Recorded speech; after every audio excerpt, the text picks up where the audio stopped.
And give me the link, please. And keyboard noise. Of course it's keyboard noise. I'm typing "We're going live" in the IRC room. Yeah. Hey, I'm on live. I think it's official. We might actually be Right. And Yeah, you need to give me the link live. in the mumble room, please. There you are. Thank you, Leo. I'm getting echo. It's not me. Okay, I'm going to No, mute no, my keyboard. I meant echo from the live stream. Oh, that's okay, Echo. There's about 10-second delay on it. All right. Well, I'm not streaming my voice, so I'm gonna go get set up over there, and we'll be good.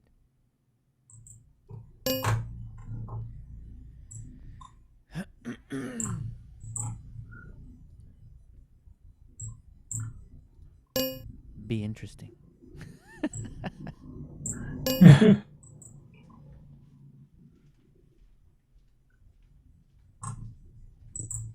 Okay. Yeah, we're definitely there anyway. Is the crackle still there in my mic? No, it's better. Okay, I did put down the gain a little bit to 130 like Leo said. Yeah. Like I said earlier, if your Audacity recording's a bit low, we can tweak that in the edit. Yeah, okay, that's good. Oh, crap. What's wrong? What's wrong? IRC room. I am on one of my distros that I did not get my nickname automated correctly. So I am guest something. So I had to close that, and let's try this again. I have operator status. Okay. So now I'm going to mute my keyboard. And type in the new header for IRC.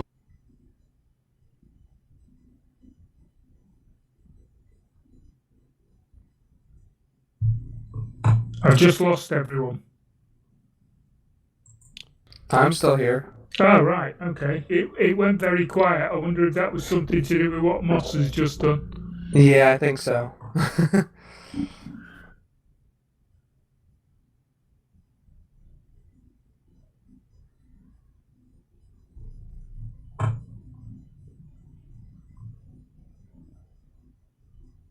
Leo, can you hear us? It's probably still set up. Yeah, I've got Leo's stream, but I haven't got Leo. So I was just wondering if I know Tony W's not joining us, but is Bo joining us tonight? No. No. Right. Okay. Okay. IRC is IRC'd. IRC is IRC'd. Oh, right. Okay. Zyvola has changed the topic to episode 339 is live now. Join us at HTTP. You can also find the link at HTTP. mintCast. Oh boy, that didn't type too well, did it? I didn't do that. That was a copy. You're not saying you got grammar wrong. No, it's not grammar. It's link. Rink. Okay. For one thing, the mumble header has said http://mintcast.org. Yeah. Right, guys. And I fixed it. Can we try and finish at a reasonable time, my time, please? Seems unlikely. Yeah, well, I'll try to read my too section long. faster, see if that'll help. I wrote it by my computing line for the Livestream Telegram group and the members of them. See, even when I pared my stuff down, like last time, I hardly had anything in the bi-weekly wanderings. We still went to 11:30 Right. my time. That was still one of our longest shows. I will do my best. I don't have any picks this time. I don't think I've got anything, and check this out. Well, if you hear snoring, you know what it is. All you gotta do is Close talk your about mic, Warpinator. Tony. I don't think we've got anything more in Warpinator and Ader. Oh boy, I'm fixing that. Yeah. Okay. Well, we've got half an hour of Biddle to talk about last night. Okay. Yeah, I tuned in just in time to see you guys start signing off. Hey, you saw me wave though. Well, actually, I didn't because you were way down at the end, and I said, "Oh, shit, this is all I'm doing." Then, yeah. But I did get to hear Tony's sign off. Yeah. YouTube's managed to cut off the first 3 minutes of both shows at the moment. Oh boy. Yeah, I keep having these conventions that I could go sing at online, and I just don't have the energy for it. I just don't have the time or something. It just doesn't feel like putting my life together to do something that I dearly love to do, and I don't know what's going on there. Time? What's time? I don't know what time is. I think I lost that.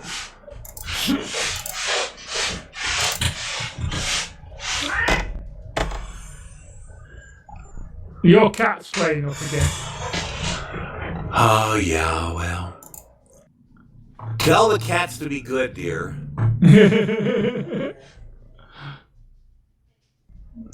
I hope she likes talking to a wall.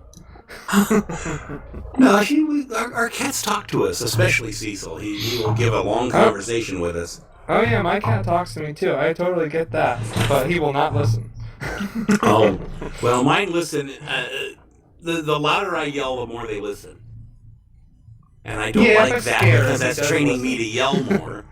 Yeah. But nonetheless, I can tell them don't do that, and they will think about not doing that, and then go ahead and do it. And so I yell at them, and they stop. Yeah. I just grab a water bottle, shake it a couple times, and they bolt.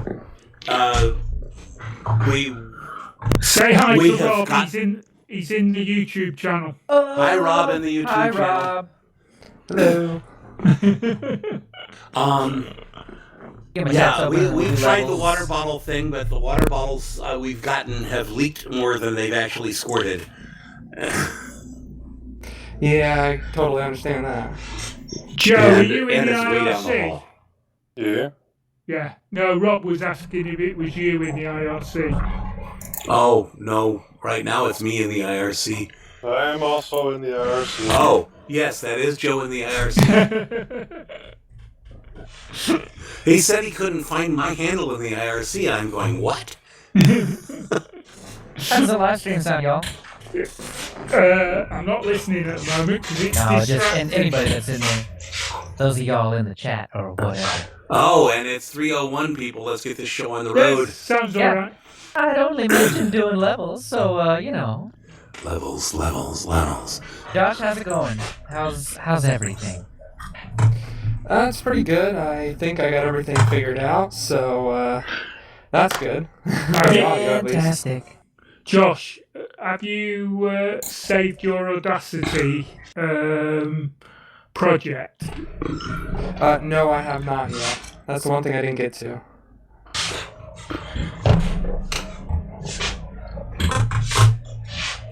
Well, I'm gonna let Tony handle that. Because Tony's so good at it.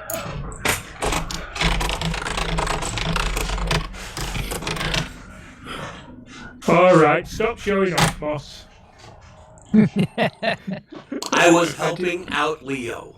I do have the audio set to mono, so that's at least one thing. Yeah, that's good. I gotta do one more thing. I'll be right back.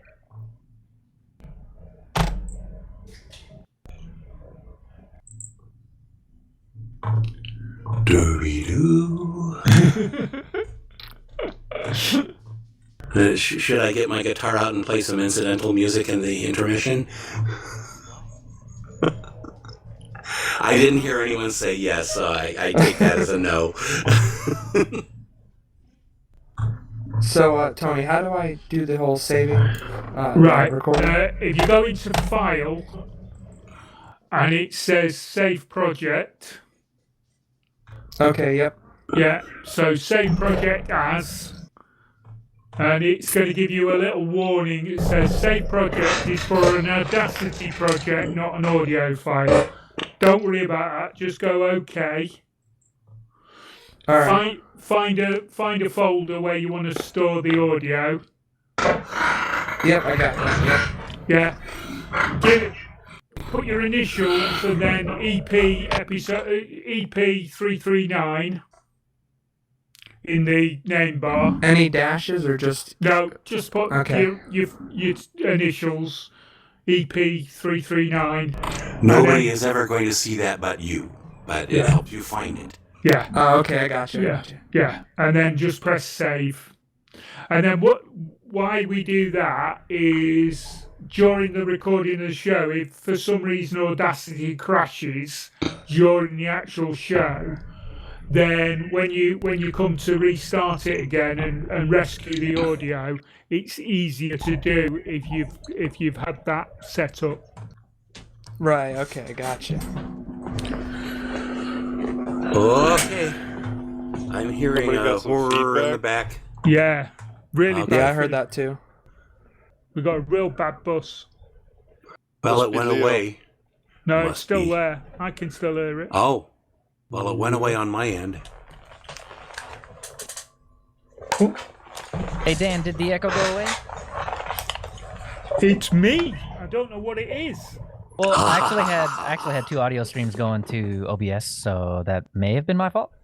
No, Good. Okay, it's cool. my computer. I just Well, had a why revelation. do you have double computers, man? No, I don't have double computer. I'm just saying it's my computer. Am I I'm supposed to mine. be recording now or no? Just No. asking. Not yet.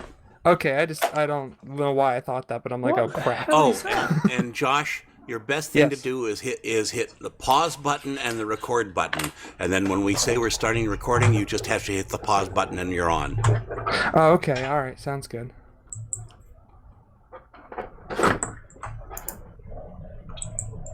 All right. Got I'm just suddenly, There it is. just suddenly got a. Yeah, it's coming from Tony. Oh boy.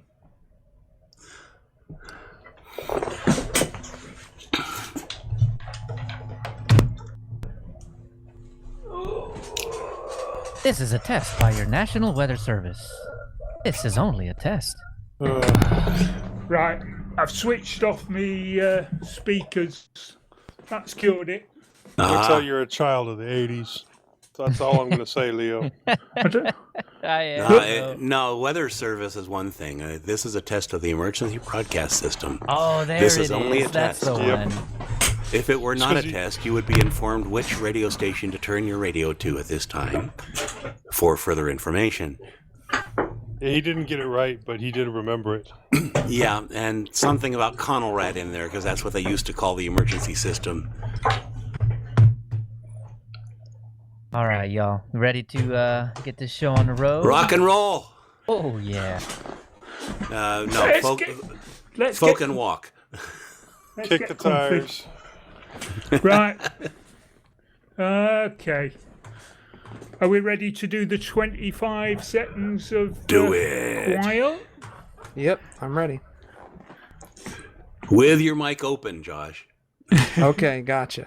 Okay, cool. My Audacity is alive. It is alive after all. Am I supposed to be recording yet or no? We're about to When, Not yet. when When he I- says Okay, 3, 2, gotcha. 1, then you record. When Okay. when I say record on 3, 2, 1, record. That's when you press your button. Gotcha. Okay. Everyone ready? Ready. 3, 2, 1, record.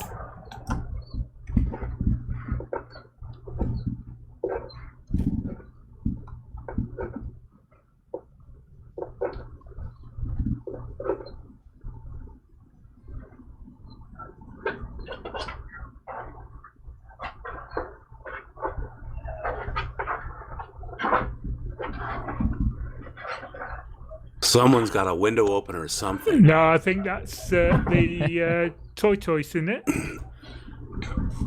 The what? Josh has got a toy toys. Oh yeah, tortoise. Yeah.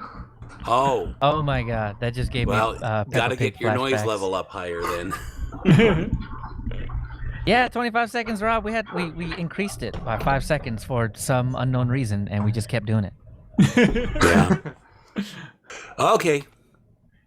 Oh, Count it's us, gone quiet. Tony. There, it's gone quiet. There now. it went quiet. Good. Yeah. Is that because of me? Should we do it again?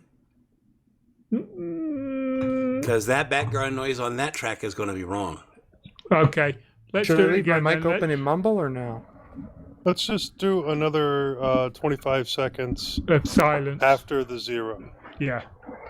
Okay. So should I Oh, get rid of this recording and start again? No. Okay. We're going to leave the recording going, and well, we'll I'd do already 3, 2, turned 1, mine off, 0. but that's okay. Okay. Yeah, we're Gotcha. going to do 3, 2, 1, 0, which will be our leveling up, but we'll Our do another. sync. Our Okay, sync, yeah, I and we'll gotcha. do another 25 seconds of silence. So keep Right, your mic right. open. All right. Sounds good. Ooh, what's that? Truck. Yeah, that's a truck on my end. Right. We'll get Is this that a one Jake day. break? Okay, you ready? Ready? Yep, I'm ready. 3, 2, 1, 0. 0.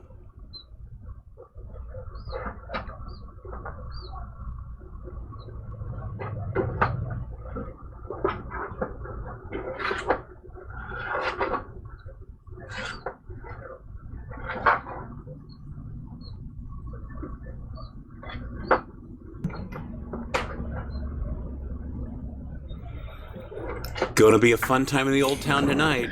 It is, isn't it? All right. Over to you, I think Leo. we're good. You know, Strike up the band, Leo. one of the coolest things about this is that for some crazy reason, I'm actually ahead of myself today. All this stuff is written down and ready to go. that never happens, ever. Strike up the band. Okay. Oh.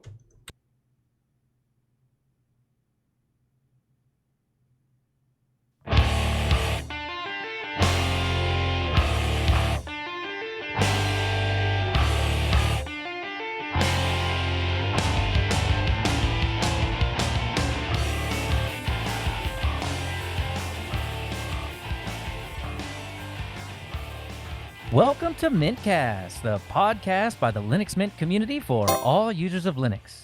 This is episode 339. This is episode 339.5. Livestream information is at mintcast.org/livestream. We're in the mintcast channel in IRC at irc.spotchat.org. If you see something that you'd like to hear about, tell us. Send us email at mintcast@mintcast.org. Join us live on YouTube. Post at the mintcast subreddit. Chat with us on Telegram, Discord, or post directly at mintcast.org. As an aside, Joe is now the moderator of the Facebook thing. So, if you're doing a Facebook thing, go message Joe. This is Leo, and with me today is Joe, Hello. Tony Hughes, Hi, guys. Moss, Am I here? and special community guest, Joshua Hawk. Hey, how's everyone? We're recording on Sunday, July 12th, 2020. First up in our wanderings, Joshua Hawk is fighting with his mic. I upgrade all the things. Tony Hughes inkscapes and breaks lockdown. Moss gets full circle love, and Joe does TV repair. Then in the news, Linux is more popular than ever. There's a snake in my boot menu. Firefox fixes the fixes, and more. In security, Duckduckgo stops, and hackers are stealing your interwebs.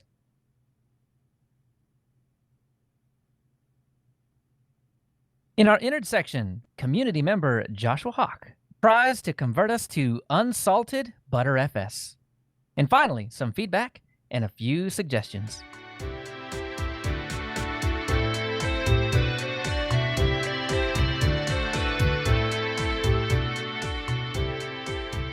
So welcome, Mr. Joshua Hawk. Glad to have you on the show. This has been a long time coming. Welcome. Yeah, thanks. I'm glad to be here, and I hope I can enlighten some people on my findings in ButterFS. I had a question lined up for you, and I'm gonna save it but I did notice that when I installed Linux Mint 20 2 days ago on my desktop, ButterFS was an option for root. What?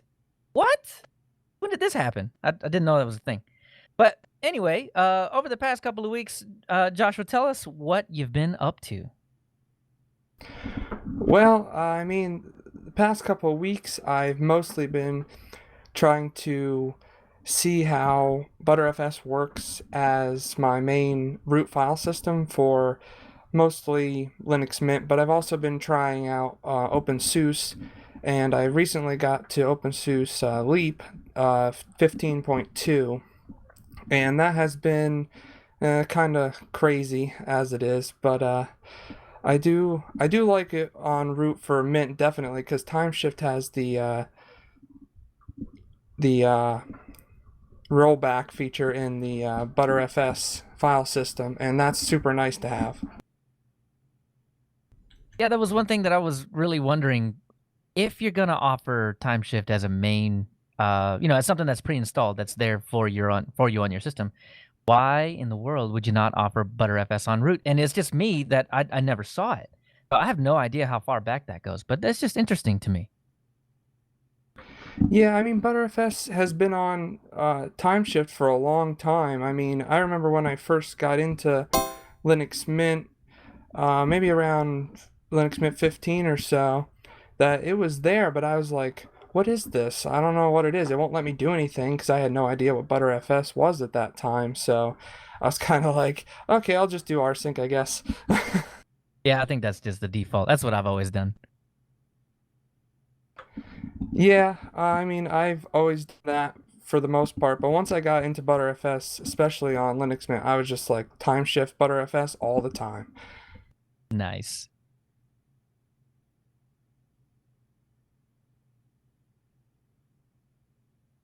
So also with the before the show, I had an issue with my mic, and it I can't even describe it. It was literally like you had the mic outside of a car window while it was moving. I mean, it was so bad. And I was unplugging things. I was trying different audio devices. I was getting rid of all the audio devices. I tried a different computer. That was fine. Nothing was wrong. And come to find out, it was actually my overclock on my computer. I had it up to as far as you can go without it crashing, and I got rid of that, and I mean, the audio was totally fine after that, so don't ask me. How did you find out that it was the overclock? You just tried to readjust it? Punching it over and over. Well, yeah, that'll happen. Yes, I threw it out the window, reassembled it, and then I got everything worked. No, I actually, what I did was I just tried everything first, and then I was like, oh wait, this is my gaming PC. I have it overclocked. I know that can screw with many things. So I figured I'd just go back to defaults. I obviously saved the settings first, so I don't have to set everything up manually again. But after I did that, it seemed to work pretty good. So hopefully that was it, and there's nothing wrong with the Audacity recording that I'm not knowing about. Well, it sounds pretty good right now in Mumble. So, I mean, worst case scenario, we'll use the recording here. But if it sounds even half as good as it does here in Audacity, then I think we're going to be awesome. That's good. It sounds really good. Well, that's good. But I'm we're glad it always sounds awesome. good. Oh, yeah, of course. Awesome window manager all day. Not awesome window manager. Nah, that's not my thing. Cinnamon. Yeah. Moksha. So that's pretty much all I have for my weekly wanderings that I wanted to share right now. So I'll head it off to Leo, I guess. Awesome. Thank you. So these past couple of weeks, I've been upgrading. That's been the name of the game. And I finally got my desktop up to Linux Mint 20.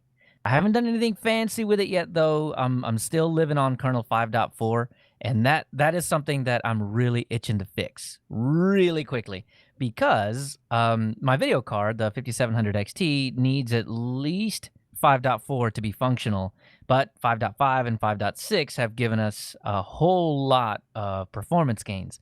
So I need to be around 5.6. I was on 5.7 on 19.3. and I didn't really see nothing groundbreaking. So if I just get 5.6, I'll be fine. But either way, the only way I can get that without waiting until November-ish is to install Uku. So I'm probably going to go down that route here pretty quickly. And Okay. Go ahead.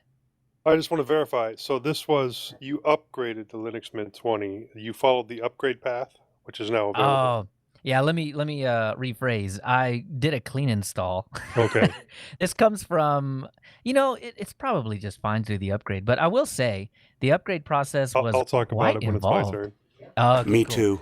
The upgrade is really involved. So I was like, I'm gonna fat finger something, and I don't want to lose all my stuff. So I just backed up all my stuff. Honestly, I probably should have just done the upgrade at that point because I had a backup. So anyway, we've got a nice bit of feedback in the Wanderings later. So not in the Wanderings, in the feedback section. And this question about whether to upgrade or to you can boot is actually going to come up. good. All right. Well, I'll tell you right now, my recommendation would probably be to nuke and pave, to be honest, just because it's a major upgrade. There's so much going on, and that's what scared me away from it in the first place. Also, the fact that I was on a different kernel and I was on a different Mesa, and I had a few PPAs that I didn't want to have to just manually touch and get them fixed up. So I was like, just blow it away. So I did. So yeah, the Mesa is the other thing that I'm gonna have to upgrade. 20.2, which is still in like super duper beta, is really helps out the performance on my card as well. So I'll be looking at that. On the laptop, I have run into a couple of issues. Cinnamon screensaver. I've turned off the screensaver, y'all. I've turned it off. Like, it is off. And then every time I sleep my laptop, I just close the lid, right? I've done this for years on Linux Mint 19.3. So I close the lid after 15 minutes, which is the default screensaver timeout. I'll come back, open it up, and there's my screen. No lock screen, no screensaver, no nothing. And I'm like, okay, well, let me just get to work. And nothing works. Nothing clicks. So the first time this happened, I just rebooted. The second time it happened, I'm like, no, can't happen. No way. So luckily for me, I was able to get into another terminal, so Control-Alt-F1. Logged in and just started poking around. What is running right now? So I just did a PSAUX type grep Cinnamon, something like that. Yeah, I think so. And found out that Cinnamon screensaver was there. And I'm like, well, what happens if I just kill it? So I kill it, go back over to the main graphical interface. It works. Everything works. So somehow the screensaver just blows up. I thought it was fixed. It may be fixed. There's an update right now to Cinnamon Desktop. This may actually fix something for me, but I haven't done it yet because I just saw it like 30 minutes before we started the show, and I'm not trying to blow everything up again. So next time, I'll report back and tell you whether or not that fixed it. But if not, bug report time. And the other thing was Bluetooth. I didn't test it long, but Bluetooth was really stuttery as far as audio goes. So I don't know if that's the new kernel or whatever. I don't know yet. So more testing required for that. But if you're using Bluetooth on Linux Mint 20, please write into the show. Tell me how it's working for you. Maybe it's just crappy headphones. Who knows? And if any of you guys on the show are actually using Bluetooth, tell me, because I really need to know. The other thing, I'll have plenty of talking about this later on, but Warpinator, guys, Warpinator is fantastic. If you haven't used it yet, and Joe, I know you got Resilio Sync and all these other things, but I'm telling you, try it out. It's really, really good. If you've ever touched an iPhone and you've ever used the AirDrop feature, that's exactly what this is. It is that easy. I can't praise it enough. It's so good. It's really good. So I'll praise it more later on. So Chromium, that whole Chromium issue. Remember that one? Yeah, we all remember that one because people won't stop talking about it. But anyway, I did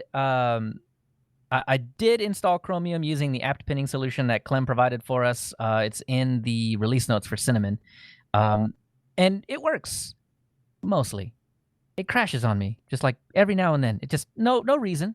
Doesn't matter how many tabs are open, 1 or 50, doesn't matter, and it'll just be like, I'm closing. So that's fun. I'm hoping whatever update comes down the pike next time fixes that. I don't know what that's about. But it is from Debian. It is the beta channel. It is the development channel. So it may just be a bug in the development channel. So we'll see. We'll see. If it clears up later on, I'll report back. If it doesn't clear up later on, I'll report back. And the last thing, just a little self plug because I can do that. I'm excited to see the new episode of Linux User Space hit the internet. If you're listening live, it's tomorrow. If you're listening on release day, it's yesterday. And if you are listening later on, it's a while back. However you get it, it's July 12th. Check it out. That's it for me. Tony Hughes, what do you got? I'm also excited. I'm looking forward to the new show. Well, the last 2 weeks, it's been a little bit more relaxed here because they've relaxed some of the lockdown rules quite a bit. So a friend of mine came up from London and stayed for a few days, which was great. We'd not seen each other in the flesh for quite a while. That's fantastic. So it's one of those friendships, though, that, we can not speak for months and then we'll end up phoning one or the other and having an hour and a half phone call, and it's just like we spoke 2 days ago or something like that. It's great. So I sent him home with a loaf of homemade sourdough bread and one of my Matchbox models that he remembered from when he was a kid. So he was quite chuffed about that.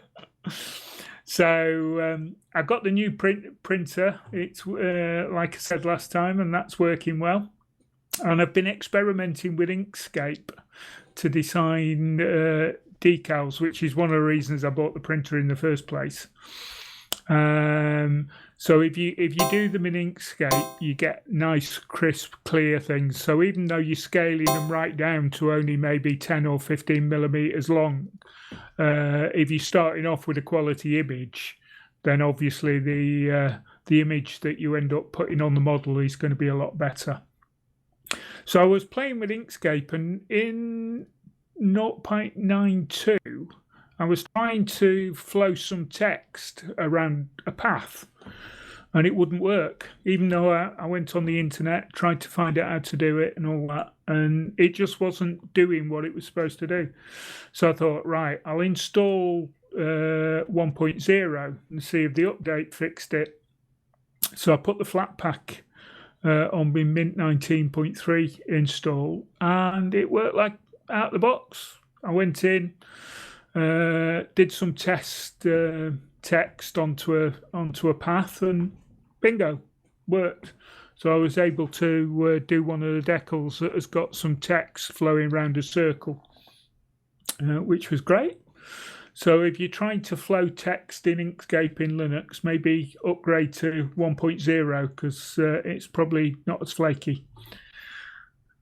I've also been continuing to use Bunsen Labs Linux on the Distro Hopper's laptop, and I don't know anyone anyone out there has used it before, but it's really, really lightweight in respect of resources, and because it's not a desktop environment, it's a window manager.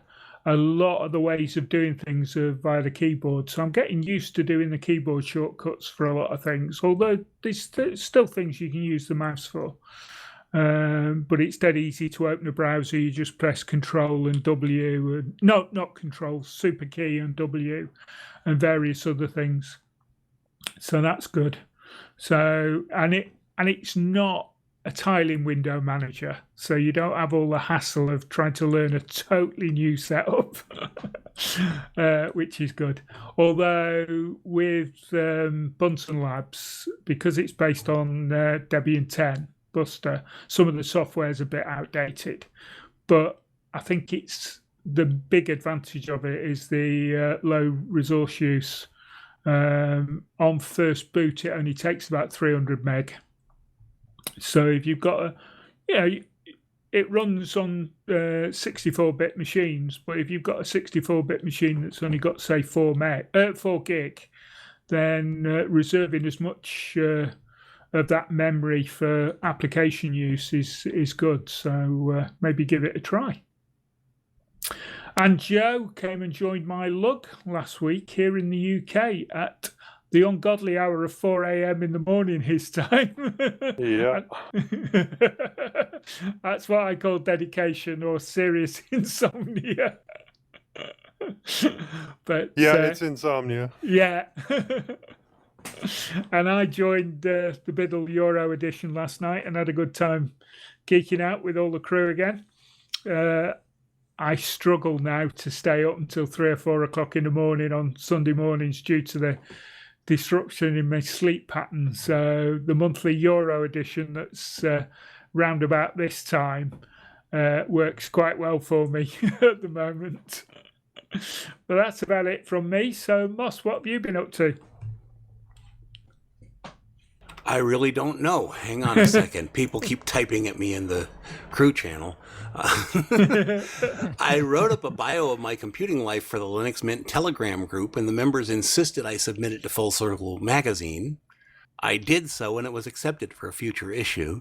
So then I submitted my little write-up on Ventoy to Full Circle, and it was accepted for a near-future issue. Ronnie not only accepted it for an app pick, but said he was going to rush off and try it himself.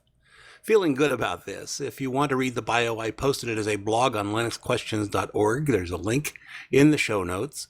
I also posted the Ventoy article as a blog, and you also should see Leo's wonderful video on the subject, and I have a link on that in my show notes. I forgot to mention that. I totally did that these past couple of weeks. I'll put it and check this out. Yes, you totally did. Well, I've got it linked in my show notes, so.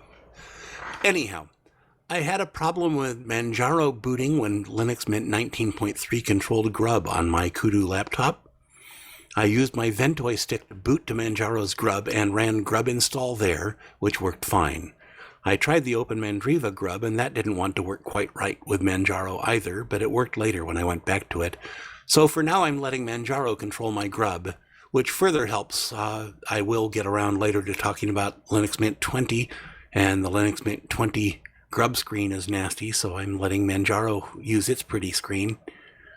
The guys in the Telegram group told me to try this and that, but none of it fit into my head at the time. Okay, on Saturday night, Joshua will remember this night well. The 3rd of July, I downloaded 3 versions of OpenSUSE Leap 15.2 and copied them to my Ventoy stick. I then got Joshua Hawk talking with me in the Distro Hoppers Digest Telegram room and figured out that Leap refuses to load for... Tongue is not working, people. This happens all the time. Figured out that Leap refuses to load from Ventoy, although Tumbleweed does work in Ventoy. So I burnt a stick by itself for the net installer, and it could not find the website online. Did I log into my modem correctly? I don't know. So at 23:30, I started an installation using the DVD installer on a USB stick. There were a couple of times when I didn't know what to do, and Joshua helped me out. For some reason, the installer did not see my 2 gigabyte EFI sector and reported I did not have an EFI sector which was at least 550 megabytes. I went ahead with the installation, which Josh concurred with the choice, and it completed, but when I attempted to boot, it again said it could not find any boot for itself. I booted to Manjaro and attempted to fix the boot using Grub Customizer, but no. I now have a complete installation of OpenSUSE Leap 15.2 that I can't boot to. I have asked for help in the OpenSUSE forum on linuxquestions.org, but so far the answers are lacking understanding on one side or the other. Due to this issue, I still have no distro for the next Distro Hoppers Digest. I tried going with Bionic Pup 64, but it obviously is not meant to be run as a daily driver and has problems updating to current versions of apps. I'm still trying to work around this issue. Tony and I have discussed a couple things I might do. I received a Cana kit with a Raspberry Pi 4 4GB model from my old friend and mintCast listener Firecat. It's assembled, and I only plugged it in without OS to make sure that it runs and to determine that it did not have a blue LED on the fan like Firecat's fan does. I received the Hyundai Technology Coral 10X3 tablet I talked about last show, but in the end it wasn't even close to the hype. The advertising said it was as powerful as a desktop PC. The reality was that it was not half as powerful as my Moto X4. I could not load GIF images, the camera was poor, motion and videos was blurry. I returned it to Target for full credit, and the return process was as sweet as it could be. I did buy another tablet, helped out by our listener CryptoDan. This one is unbranded on Amazon, but met all the specs and was even cheaper than the Hyundai tablet, and came with an included cover, screen protector, and earphones. It's considerably better than the Hyundai was, and you can even avoid going full Android, as most Google apps need to be installed. The brand turned out to be Duckduckgo. The price was $84, although that was the black one. They were sold out of that. The gold one they have now on Amazon, which is also not labeled a Duckduckgo, but is called a Novel TTT, is $90, $89.99. Very generic MediaTek SoC with Mali 400 GPU. I really like this tablet and have been talking about it a lot on our Telegram groups. I posted a review on the new website, and I'm trying to elicit help in getting it to lay out right. I still wish I could have gotten a Pine Tab so I could have actual Linux on a tablet. So, the new website. I was goofing around with Leo and the Distro Hoppers gang on Telegram about my threatened joke site, It's Moss.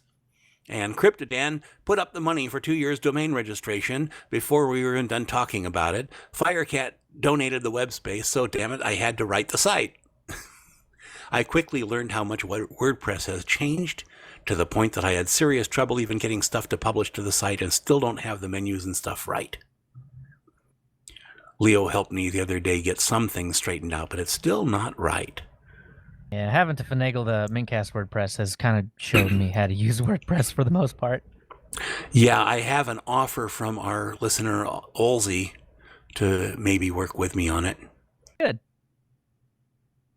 Okay, on Thursday the 9th, I attempted to run the Mint 20 upgrade on my desktop PC. I got lots of error messages, several restarts, repeated it to see if I got the same errors, and I did.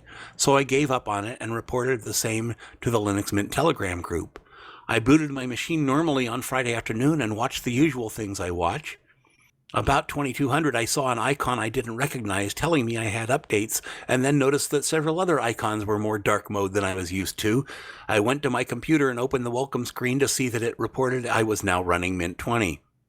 So I opened my terminal again and ran sudo apt auto remove to get rid of the old 19.3 files, which went smoothly.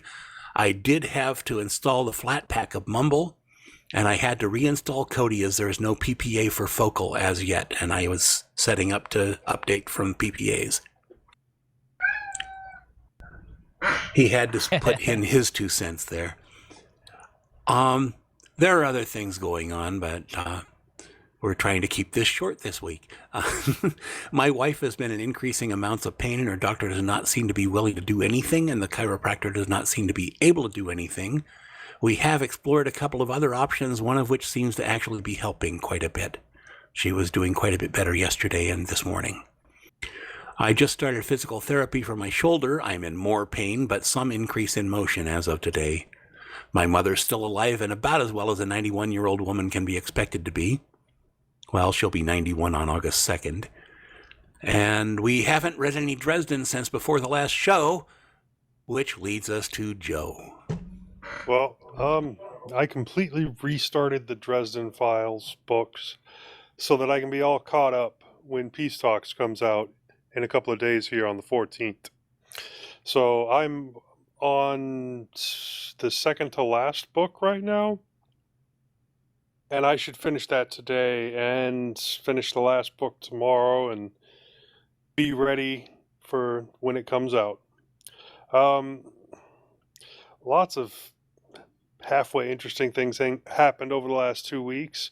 I picked up a 60-inch 1080p TV for free from Facebook Marketplace, but it had a bad HDMI chip, so the HDMI port did not work at all. I purchased a $16 adapter for HDMI to composite, and everything on the TV is working great.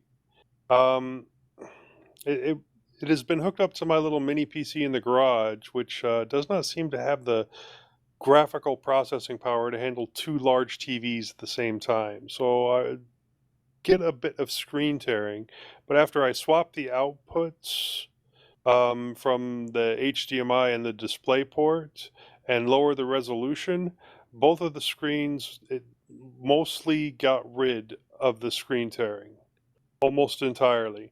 I'll still get a little bit if I crank up the settings on YouTube and if I'm doing something on the other screen at the same time. Plus, the TV is a plasma, which may not do well out in the heat for very long in my garage, but hey, it was a free TV. And also, because it's a plasma, I really can't leave it on all the time. So I ordered an IR blaster hub that works with Alexa, since it uses more power than most other TVs. I won't be able to hook it up to the smart outlet. It works really, the blaster works really well with both TVs that I have because they're both LGs. I do have timers set up on my computer so that if I'm not there, it turns off automatically, and then I have the blaster to be able to turn both screens on quickly. It seems like a low-cost substitute for a Harmony remote, and you really don't need to use Alexa with it. You can use your phone, and the app, once it's all set up and everything, it really reminds me of the Note 3 or the Galaxy Tab 2, both of which had their own IR blasters. And it works great. So I might get one put in my living room because my kids like walking away with the TV remote. I also did some work with some NFC tags and IFTTT to get some silent actions on some of my smart devices so I don't wake the wife when I go to bed later than she does. It wasn't too hard to set up, but you do have to do it from the individual apps instead of directly from Alexa, which gets a little annoying, especially when all the different brands of your different smart devices don't match. So it's just a matter of setting up some webhooks and encoding it on the NFC tag. And yeah, my phone does have to be unlocked for me to use it, but it still means that I don't have to talk to the Alexa device in the middle of the night to get it to do specific actions like shutting off the light next to my nightstand. I've been redoing my workspace out in the garage because of the replacement TV. I pulled out all the extra extension cords and plugs and got rid of the TV stand that was there. I'm reboxing some of the storage and throwing some things away and giving away some other things, trying to make room for new projects. I got rid of a desk. I got rid of that TV stand. I'm working on getting rid of some old computer cases. And I got Ethernet run out to my garage. Really didn't like the price, but I kind of expected it to be higher priced here. I miss having friends around that have the tools and the skills to do that type of work. The speeds out there, I'm also not impressed with that. I think the guy ran cable that's only rated for maximum speeds of 100 Mbps. I would have definitely preferred gigabit speeds. I did move my server out there, and I don't know how well it would have handled the heat in the garage, but I'll get to that in just a second. I haven't used the tower as a PC in a while. I have mostly kept up with the updates on it, though. I attended, Tony Hughes' Lug because I could. I had a lot of fun talking about TV shows and books. 4 a.m. is a terrible time for a lug, but I still had a lot of fun. I want to say thank you for inviting me, and I may join again. You're welcome. But it is a social hour here in the UK, though. Yeah, that's true. But Still, I don't mind being up at 4 a.m. Sometimes I'm up at that time anyway. I didn't make this last week, but I made the week before. So if I'm up next time, I'll definitely join. Great. I sold all of the working Insignia headphones. I think I had 5 total. So didn't make much of a profit doing it, and Insignia headphones were not fun to work on. I will not buy Insignia headphones again. I have yet to find any that were worth the cost, which is saying a lot considering I got this set for about $1 a piece. I mean, I got 20 of them total for about $20, and I hated working on them, and even selling them. I had to make sure to tell people these are definitely $8 headphones, and they're horrible. So hardly And- worth $1 even, huh? Exactly. Not to me, anyway. I mean, if they're not fun to work on and they're hardly worth it to sell, why have them? Yeah, exactly. I guess it was worth $8 to somebody. Yeah. I only have one of the Skull Candy Crushers left, which means that I've sold 3 of them, not including the ones with the 3D printed hinges. Made a really decent profit selling those. I mean, I paid less than 90 for, all 10 headphones, and I've sold 3 so far at $60 each, so doubled my money, and those are fun to work on. Seems like this might be a good time of year to sell cans, considering I sat on those things for a couple of months and then all of a sudden they sold. I have given away or traded 2 of the ones with the 3D printed hinges, and one to my daughter, and she loves it. One to a listener in exchange for a broken laptop. I'm also using one of the ones with 3D printed hinges for myself, which leaves one left. I don't know what I should do with it, if I should sell it, give it away, whatever. Now, on to my server. I put a graphics card back into my server and set it up as a desktop in my garage. I let it sit powered on out there, not doing much other than what it normally did in the living room, out in the garage, to see if there were going to be any heat problems. And at the time, it didn't have any problems. In the wee hours of the morning this morning, I could not sleep, so I finished hooking it up to my monitors. And after some finagling, getting all the X11 settings right, it worked. Although I had intermittent cutouts on one of the monitors, which I was still troubleshooting and thinking that it was an issue with power. But before I got to that, I did the upgrade path for Linux Mint 20. I did have to go through 19.3 to get there, so it was on 18, I think. And it went through the upgrade to 19.3 perfectly fine, and then I did the upgrade from 19.3 to 20, and the power cut out partway through the upgrade on the computer. Yeah, but it was right near the end. It wasn't really hard to fix. I just restarted it and did a configure all, and it finished. I do want to say that the upgrade path required removing all the external repos and PPAs, and so it removed X2Go, Doctor, Resilio Sync, and Plex, all the major things that I use. And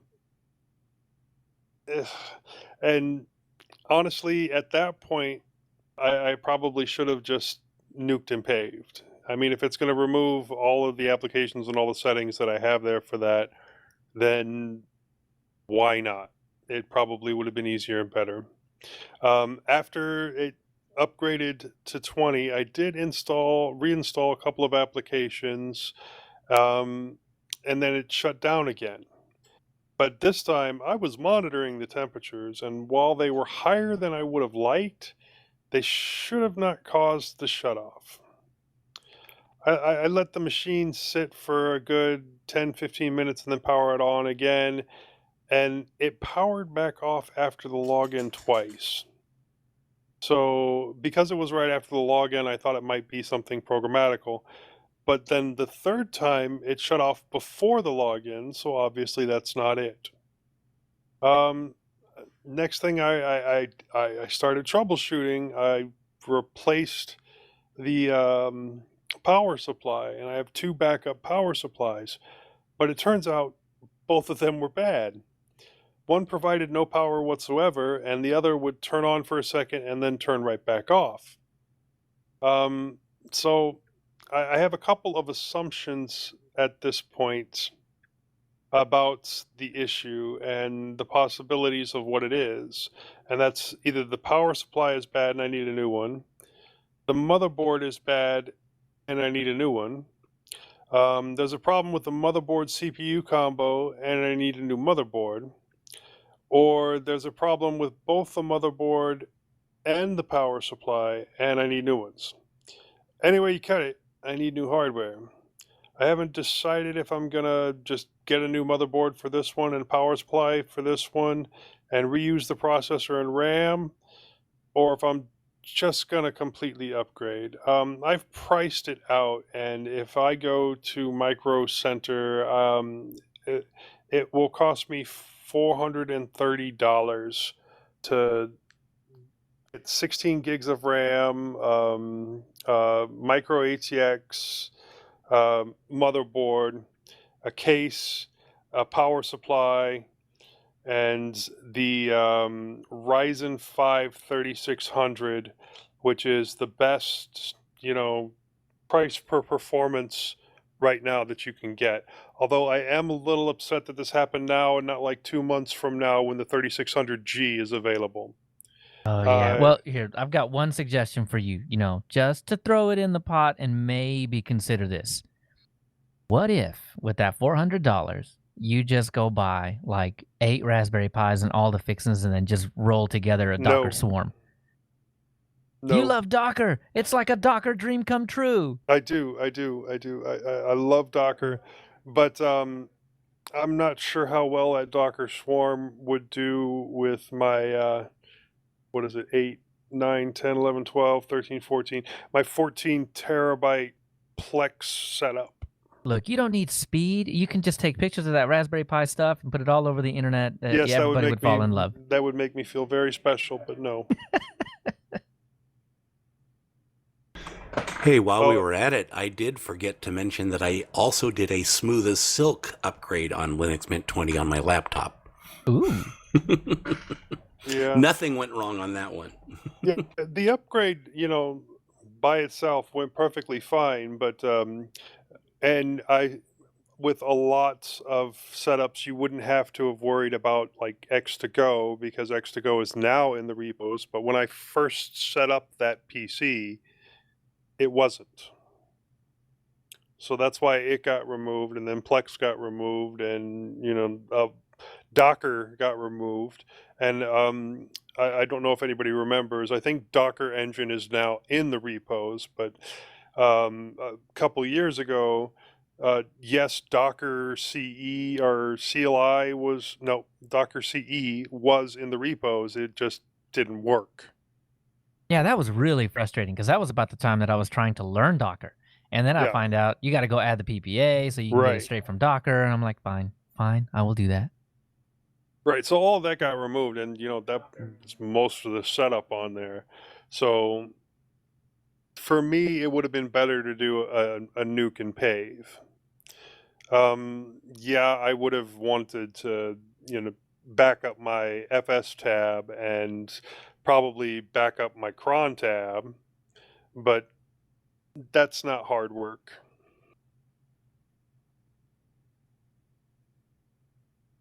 Yeah. And that's really all I've done in the last couple of weeks, other than playing a whole lot of Borderlands 3. I'm really enjoying the new DLC from Borderlands 3 and a lot of the new upgrades that they've done recently. And that's Linux native, right?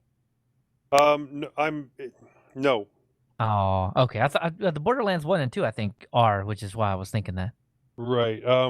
They might have a Linux native one right now, but I've been playing it on my Windows partition. Hurry up, Borderlands. Yeah.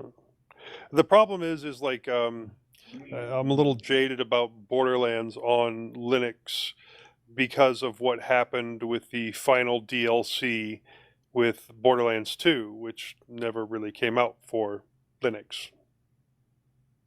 Yeah.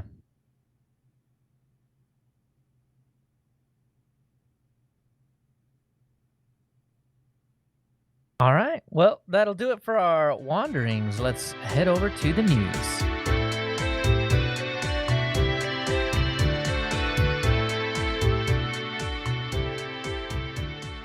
Well, this fortnight in the news, we're keeping it short again, I think, this go around, but there is some interesting stuff in here. Number one being Linux market share continues to rise. Of course, led by Ubuntu. Who threw this one in there? Moss, was this you? Yeah, I threw most of these in here. I haven't looked at them in the last 20 minutes, but This one is the one that puts Linux at about 4%, right? I'm opening it up now. Let's see okay. here. Let's see, we reported last month net market share was showing a clear upwards trend. That sort of thing you can easily write off across 1 or 2 months, but now 3 months in a row gives it a bit more credit. Going from 1.36% in March to 2.87% in April, 3.17% in May, and now June's figure is 3.61%. So Chrome OS has stayed stable with about 0.40%, and that's not included in those numbers. So if you include those numbers, Linux is over 4%. You know, I totally can't believe that Chrome OS is used so little. I would have totally expected that Chrome OS was way more popular than it is. And while this is in the market share stats, the Steam survey is still showing a dip. Yeah, so it just seems to me that gamers that are going to game on Linux are already on Linux, and people that aren't gaming but are new to Linux, that's where the rise really is. And I think that actually makes a lot of sense, because what have we been doing since March? Nothing. Absolutely nothing. So, well, most of us, I guess. But that means that people have more time to stick around at home and, crank out that old laptop from the closet, turn that thing on, and shrug their shoulders, pop an Ubuntu disk in the thing, and blow everything away, and just see what it's like on the other side, on the Linux side of things. That's totally a guess, but I really would put money down that it's because we're stuck at home more often, that people are more willing to kind of branch out a little bit and see what it's like. What do you guys think? Same thing? Different? I think that could be one of the reasons. Yeah. It sounds like you've got other reasons. Well, there's still people that are discovering Linux, and they may have been trying it, in a virtual machine or something like that, or they may have discovered it through the Windows 10 Linux environment that's embedded in that, and they might think, well, maybe I'll give it a go on some real hardware. And like you say, because they've now got a bit of time spare, that's why they've actually delved in, grabbed an ISO, and installed it. And also, as Fuzzy reported in our last episode, that schools are having more downtime and more of the teachers are actually handing Linux computers to their students. Right. And as well, if Josh were here, he would not fail to mention that Linus Tech Tips has done 2 separate videos on Linux gaming and Linux in general. I think the most recent one that just came out was he rebuilt Linus Torvalds' computer, just same hardware or whatever, not his actual computer. There was a big fuss about that over on our Linux. But anyway, so he built a replica of Linus Torvalds' computer, booted up Fedora off of the stick, and then compiled the kernel just to do kind of a performance check on it. And it turned out to be really nice. But yeah, he was using a Threadripper. Yeah, I know. I want one. Please. Right? Who doesn't? Somebody send me one. But the Enterware, price, System 76. Yeah, the price of the Send your Threadripper donations CPU to- is like more than the entire build that I was talking about earlier.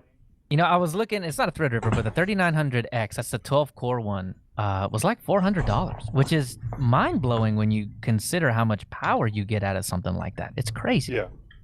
But I mean, I think you take all of what we're talking about, roll that into one big ball, and that constitutes this almost 2% or about 2% rise in Linux popularity over the past few months. It's just really good to see. It's really good to see because, you know, while not everybody's going to stay on Linux, some will. And that will have an overall net good, positive effect on the Linux community. It's the year of the Linux desktop. I told you it was going to be 2020. I told you. I also told you it's going to be 2019 and 2018 and 2017 too. But still, you know, a stopped clock is right Eventually you'll twice be a day. right. Well, you haven't been right yet, but that's okay. We're getting there. Exactly. Yeah, I don't know right? if you can call, what is it, 3% market share, 4% market share? More than that. Yeah, 4% if you include the Chrome OS. Yeah. And yeah, me and I think you and I, Moss, we squabbled about this. I don't know. I don't count it. It It's not uses the the same. kernel that Yeah, counts. I know, but that's a really broad definition of Linux. And you're right. So- You're absolutely right. Linux kernel, that is Linux, but still, I think when I look at it, it's just, you know, Linux desktop. Well, It'll if you be- count every Android phone, then I think it's Right. a much higher portion of the market share. Yeah, That's exactly. not I a think desktop. You get Linux drug phones into that are a lot. not desktop. Hey, people. some of them you can plug in. So the phones that you can plug into a screen and turn into a desktop, those count. And that's like 1/100th of a percent. Hey, man. mm, 'cause 0.01% makes a difference. You can install VNC on any of them and use them as a desktop. You See? can. Yeah, maybe. How many people do is my point. Very true. Very It true. won't budge the statistics. My Yeah. guess is maybe like 1 or 2%. It'll be interesting to see how many of the students that have been given a free Linux laptop continue to use Linux once they go back to physical school or college. Well, there is one student that is using Linux. He got it for free, I'm pretty sure. Right, Josh?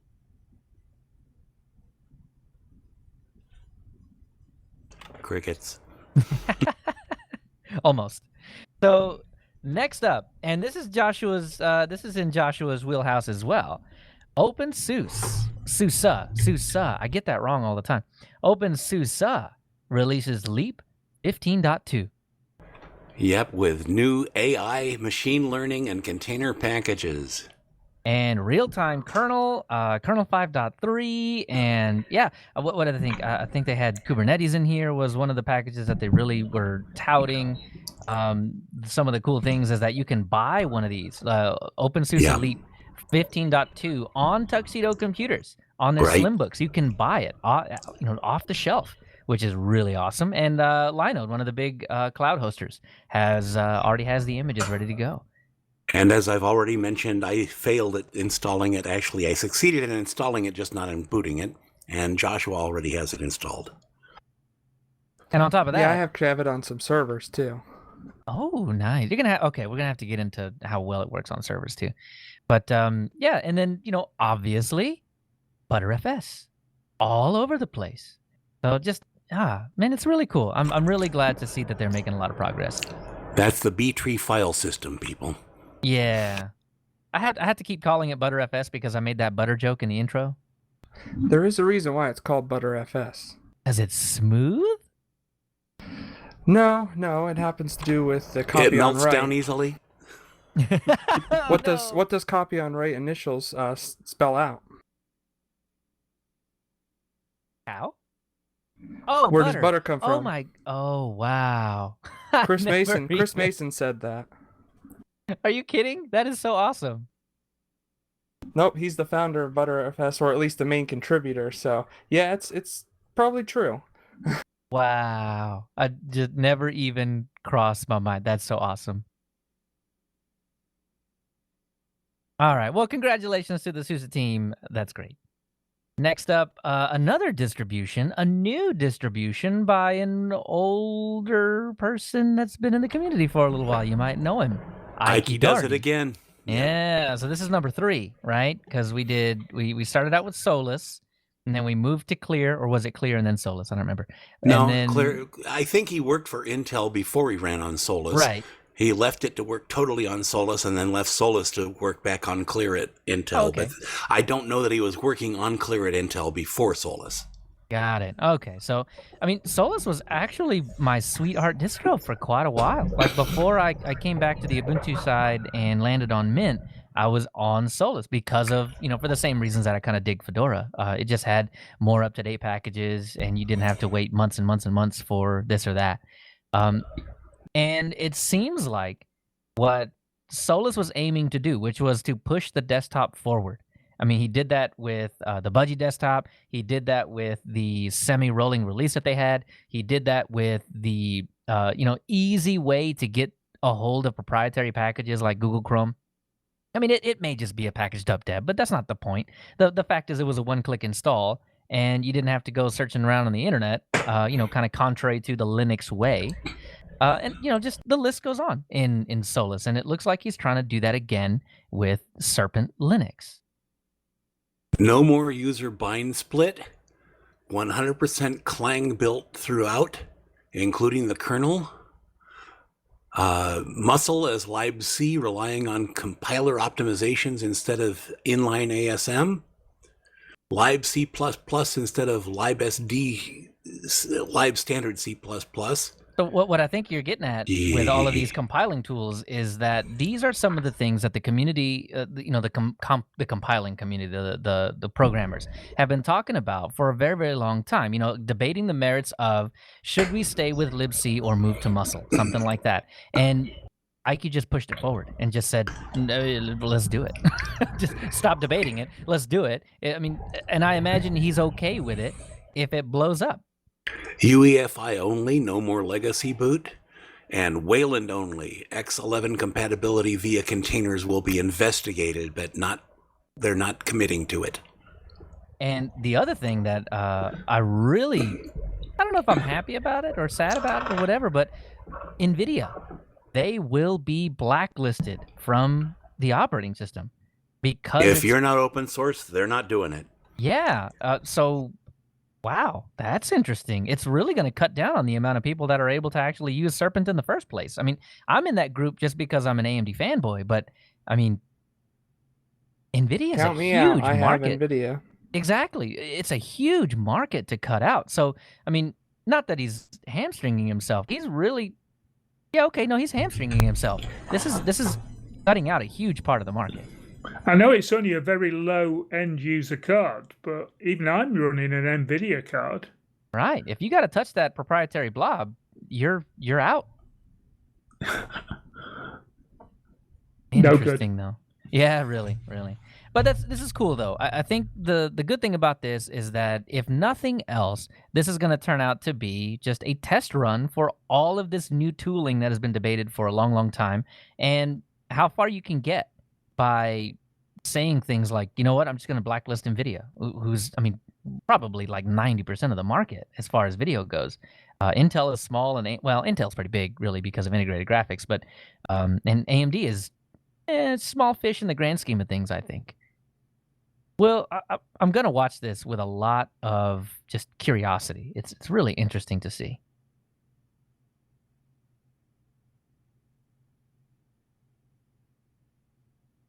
So next up, we have Firefox 78 releases. So, Moss, have you been tracking this one at all? Well, they started to release it and they pulled it back, and they had to already do a point release to fix the things it was breaking on the first release, and now they've done another point release. They're at 78.0.2. Got it. Do we have any idea what broke? That's interesting to me because I think I skipped all the way over it just simply because I'm pretty lax about my updates. I'm trying to look it up. All right. I think I ended up I think I really do it maybe about 2 times a week, or once every 2 weeks. That's what I meant to say. And so I think it just totally buzzed right over me. I did not even notice it. No, I don't see anything. The changelog doesn't talk about it much. I got it. Okay. Well, either way, it's working now. 78.02. Check your little, I hate that they call it a hamburger menu, but check that little menu, click on Help, click on About, and it'll tell you what version you're on. If you're not on 78.02, then I'm sure check that little shield, or however you get your updates. Get your updates. I'm still on 01, and it's saying I'm completely up to date at the moment. Oh, you know what? Now that I look at it, I'm on 1 as well. And there wasn't anything in the update or before I started this. Well, mine said 78.0.2, and now it's reporting 78.0.1. Maybe they rolled back the number. I don't know. Mine's on 0.1 as well. Yeah, maybe just 0.1 is where we're at. Well, I did have a 0.2 at one point. Maybe I'm in an alternate reality again. Well, they're basing their figures on archive.org that changes in the ether every 5 seconds. Mine is 77.0.1. Interesting. I'll have to go and take a look. So the last thing that we've got here, this does not affect Mint users, but it does affect all of the Ubuntu folks. So if you are running a pure Ubuntu of some kind, whatever flavor you got, and you're still on 19.10, that's over. You need to upgrade.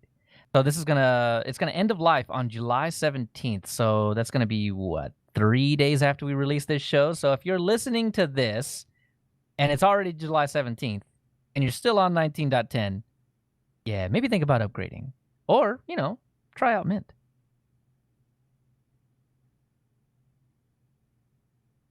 All right, well, that'll do it for our news. So we'll head down to our security update.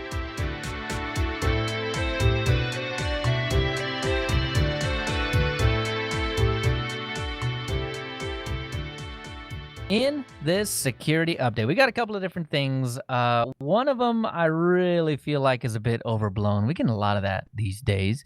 And the other one is nothing you can do anything about. So, panic for nothing. That's fun. So first up, we got Duckduckgo gets caught collecting browser data.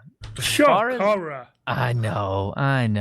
And if you've been following the story, it looks like it was an honest mistake. But I don't know that any company that has your privacy at heart is going to be like, oh, yeah, no, we were totally, hoarding your data for no apparent reason. No one's going to come out and say that. So we can take them at their word. Yeah, I don't know. I use Duckduckgo a lot. I figure it's getting picked up somewhere. But either way, what was happening was, number one, you get this scary headline. They're collecting user data. But as far as I could see, it wasn't anything personally identifiable. Now, that will appease most people. When you tell them, if they're security conscious and you tell them it's not personally identifiable, oh, okay. As long as it's not anything that they can trace back to me, then whatever, that's fine. That's a good chunk of users. But then you have the privacy hawks that tend to any data at all stored at all. If it's not, poofed out of existence the moment it's generated, then it's a breach of trust. And so that, I think, those are the people I think that were sounding the alarm on this particular one, because it turned out that the only data that I could find, maybe I'm wrong here, but the only data that Duckduckgo was actually storing, favicons.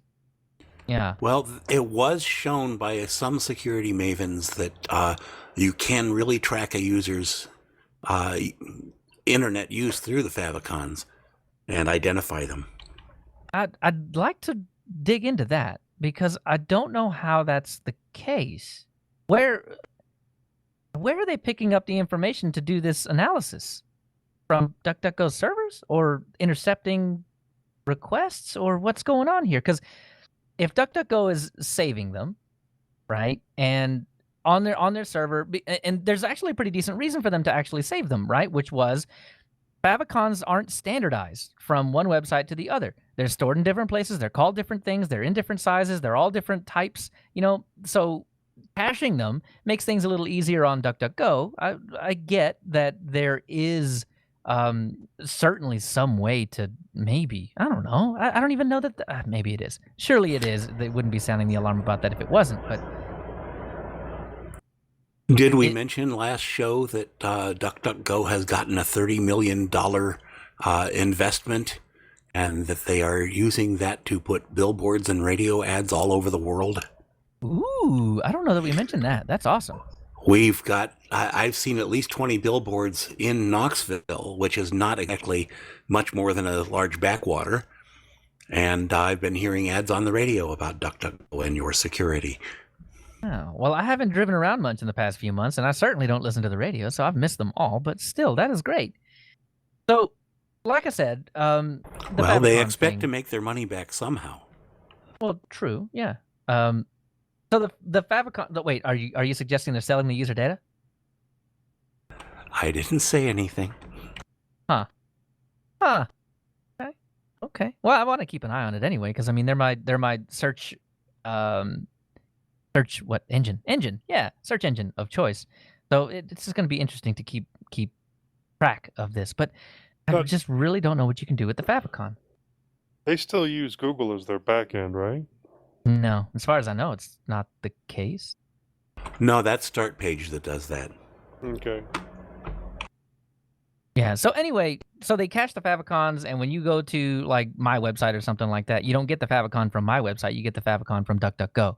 So if Duckduckgo is indeed storing the favicon and are lying about what they do with that data, then I can see how you can convert that favicon from non-personally identifiable to at least identifiable to the IP address. And if you're scraping more than that, maybe like a browser ID or something like that, where you may be able to turn that into personally identifiable information or something. But, you know, I think long story short, if Duckduckgo's on the up and up, then they're really probably not doing anything with that favicon. If they're not, and it's been a big ruse this whole time, then the search engine is probably really not that popular. Do y'all use it? And it's my main. Do y'all use it? Sometimes. And that's it. That's probably about the percentage of actual people that use it too. Yeah. Everybody just goes to Google, so whatever. If I'm not getting the results that I want from Google, and I think it's involves it being too commercialized, I'll go to Duckduckgo and give it a try. Yeah, I think I do it the opposite. My search is always default to DuckDuckGo. If I'm not finding what I want, I can take that search term up at the top and then put a !G space in front of it, and then it'll DuckDuckGo will forward that onto Google, and I'll get Google's results, you know, normally, just as if you were going to google.com, but it's one less click, so it's nice. I usually use DuckDuckGo. I have the extension in the browser, and it actually just makes it your home page right away. So even on Linux Mint, where you have Yahoo, I just get the extension, sign into my account, and it brings it up as DuckDuckGo instead of Yahoo search or whatever they have. Yeah, right. Yeah, that bugs me. That I think that's a big reason why I swap over to DuckDuckGo, because Linux Mint uses Yahoo, and Yahoo is just straight trash, man. Like the first trash. like 5 ththings. The first 5 things are always ads, and they're ads that have nothing to do with what you want, and it's annoying. It is annoying. I get it, Linux Mint. You make some money off of this, but God, it's horrible. It's horrible. And then the other thing that I forgot to mention, I totally forgot to mention this. This is not all DuckDuckGo users. This is only DuckDuckGo users that have installed the DuckDuckGo browser. Those are the favicons that are getting stored, not people that go to DuckDuckGo.com. So, yeah, even smaller than we were originally insinuating. Anyway, it's been a little too long on that article, but moving on real quick, 29 fiber to the home devices found with backdoor logins. Oh no, who would have ever thought? Who would have ever thought that there were backdoors in hardware? Huh. So, turns out a Chinese company called Ssd, they're optical line terminals, OLTs.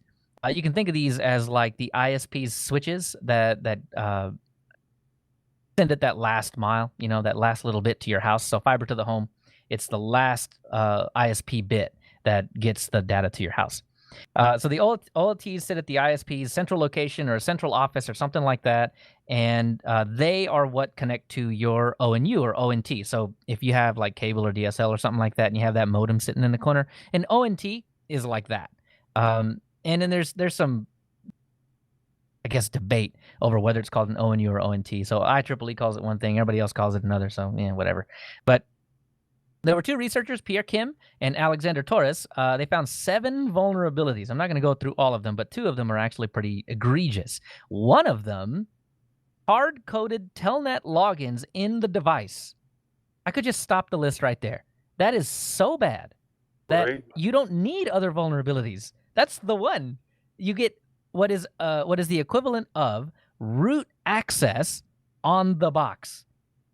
Huh. And Yeah. the other vulnerability is taking any user. So let's say that somehow you're able to block that telnet user or those telnet users. If there is a user on the box, there is a way to do privilege escalation. So Yeah. privileged or not.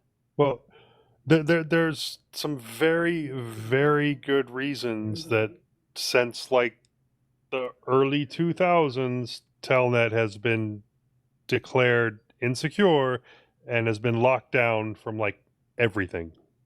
Yeah, and I think a lot of people's argument is, well, you could just put it on a management VLAN and then lock that VLAN out, and then nobody but this one port on this one switch in this one room is able to access that VLAN or whatever. But still, Now the scary part about this is that it's not even the fact that you could like steal the credentials over unencrypted communication. It's that the username and password are hard coded in there, and we have a list of them now. They're like on the internet. So what do you? So one of the things that happened in this whole hullabaloo was that both Pierre Kim and Alexander Torres agreed that it was best to just publish them, not go through the typical 90-day waiting thing, because there's no way to guarantee that CData didn't put them there on purpose. So, another one of those head scratchers. So what are you doing? What are you doing? The downside of this is just interesting to me. There's nothing you as a customer of a fiber to the home ISP can do about this. It is all on the ISP side. Yeah, so just I can't like this is just file this under I can't believe it. And it turns out CData's not the only one. Well, CData's not the only model or brand. Turns out there was a bunch of white box that were just rebranded CDATAs, Optilink, VSOL, CN, and BLIY that are also the same exact box, just with a different name on top. So, oh man. Either way, that's enough of my tinfoil hat ranting and raving. So we'll head on down to the Linux innards.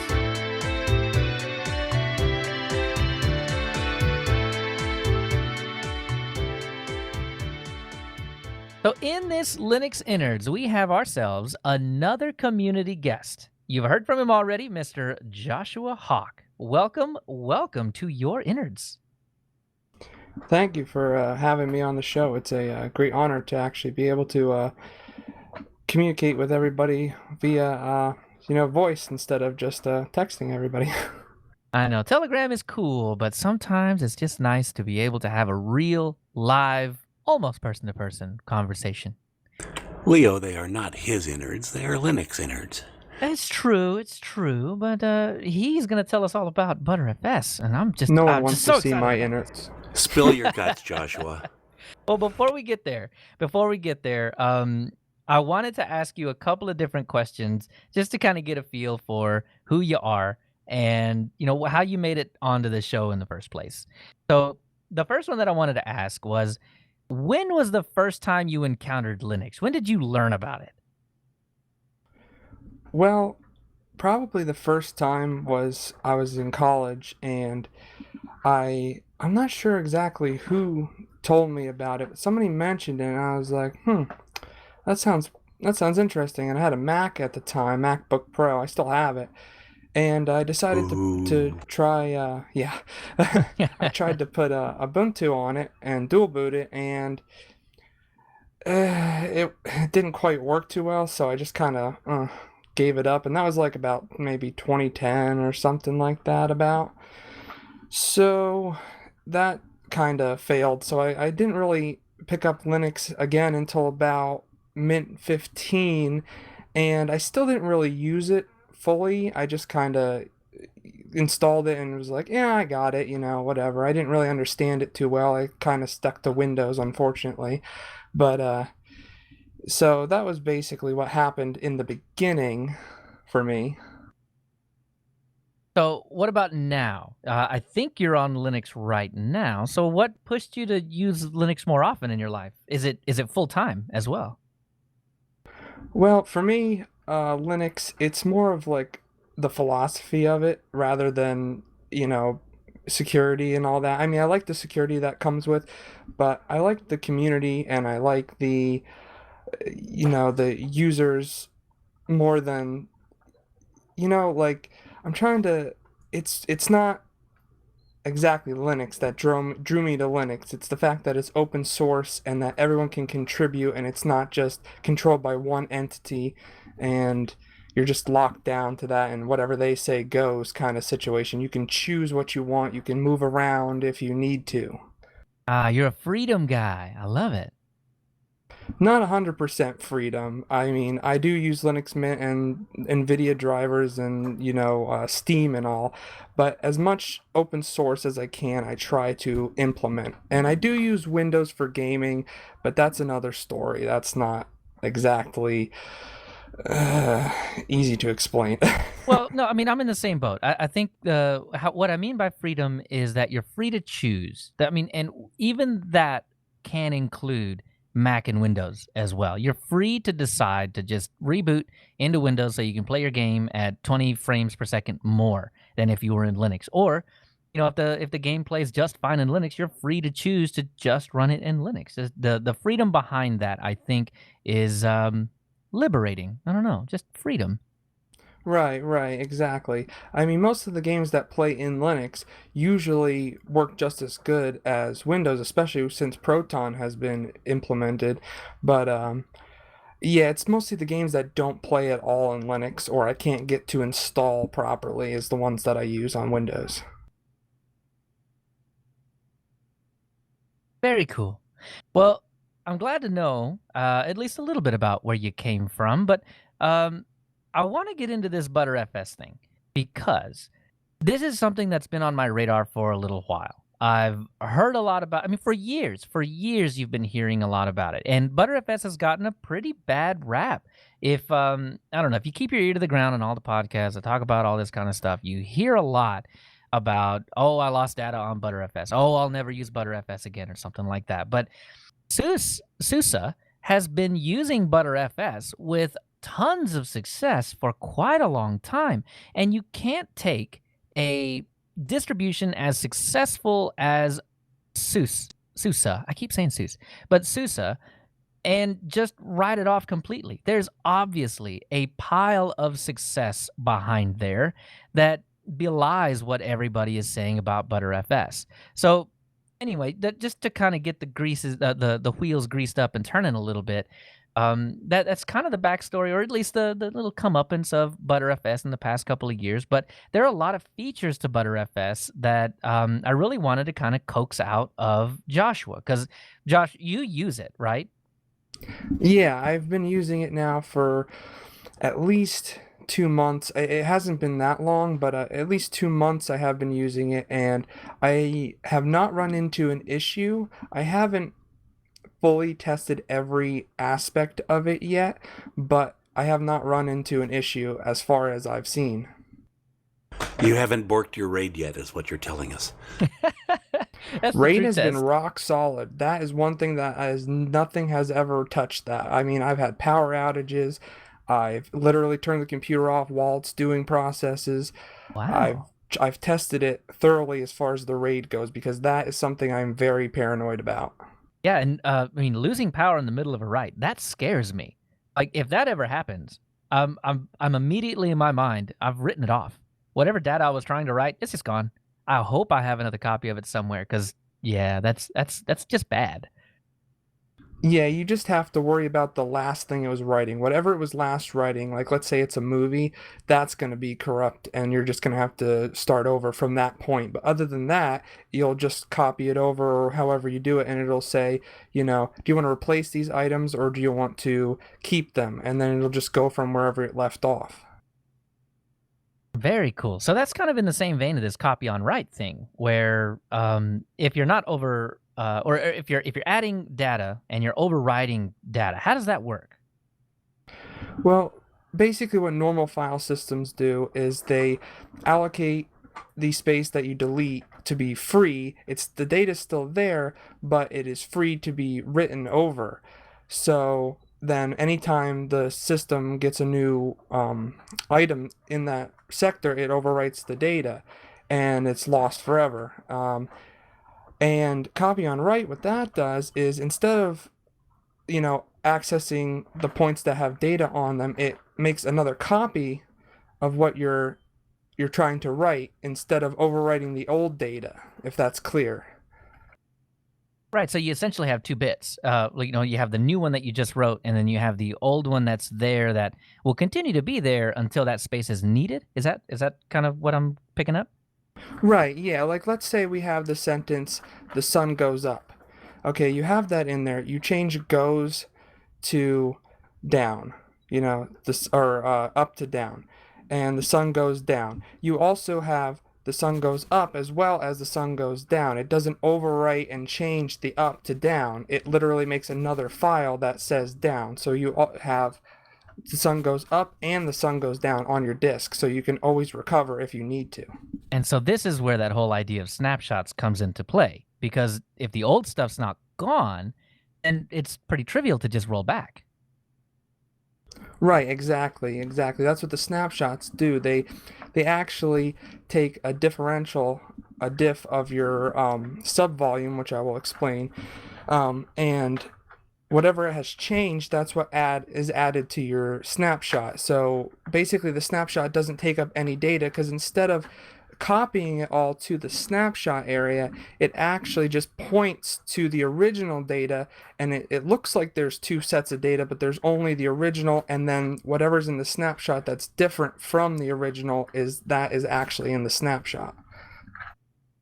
Interesting. Okay. So tell me a little bit about this subvolumes thing. I installed OpenSUSE Leap 15.1, and I think by default it chose ButterFS, and my FS tab was interesting. There was this at here and at there, at home, at bin, at whatever, and it just didn't look like what I was used to seeing in my FS tab file. What is all this subvolume stuff? So basically, a subvolume is kind of like a partition or a directory, but instead of being partitioned off and separate from the rest of the disk, it has access to the entire size of the disk.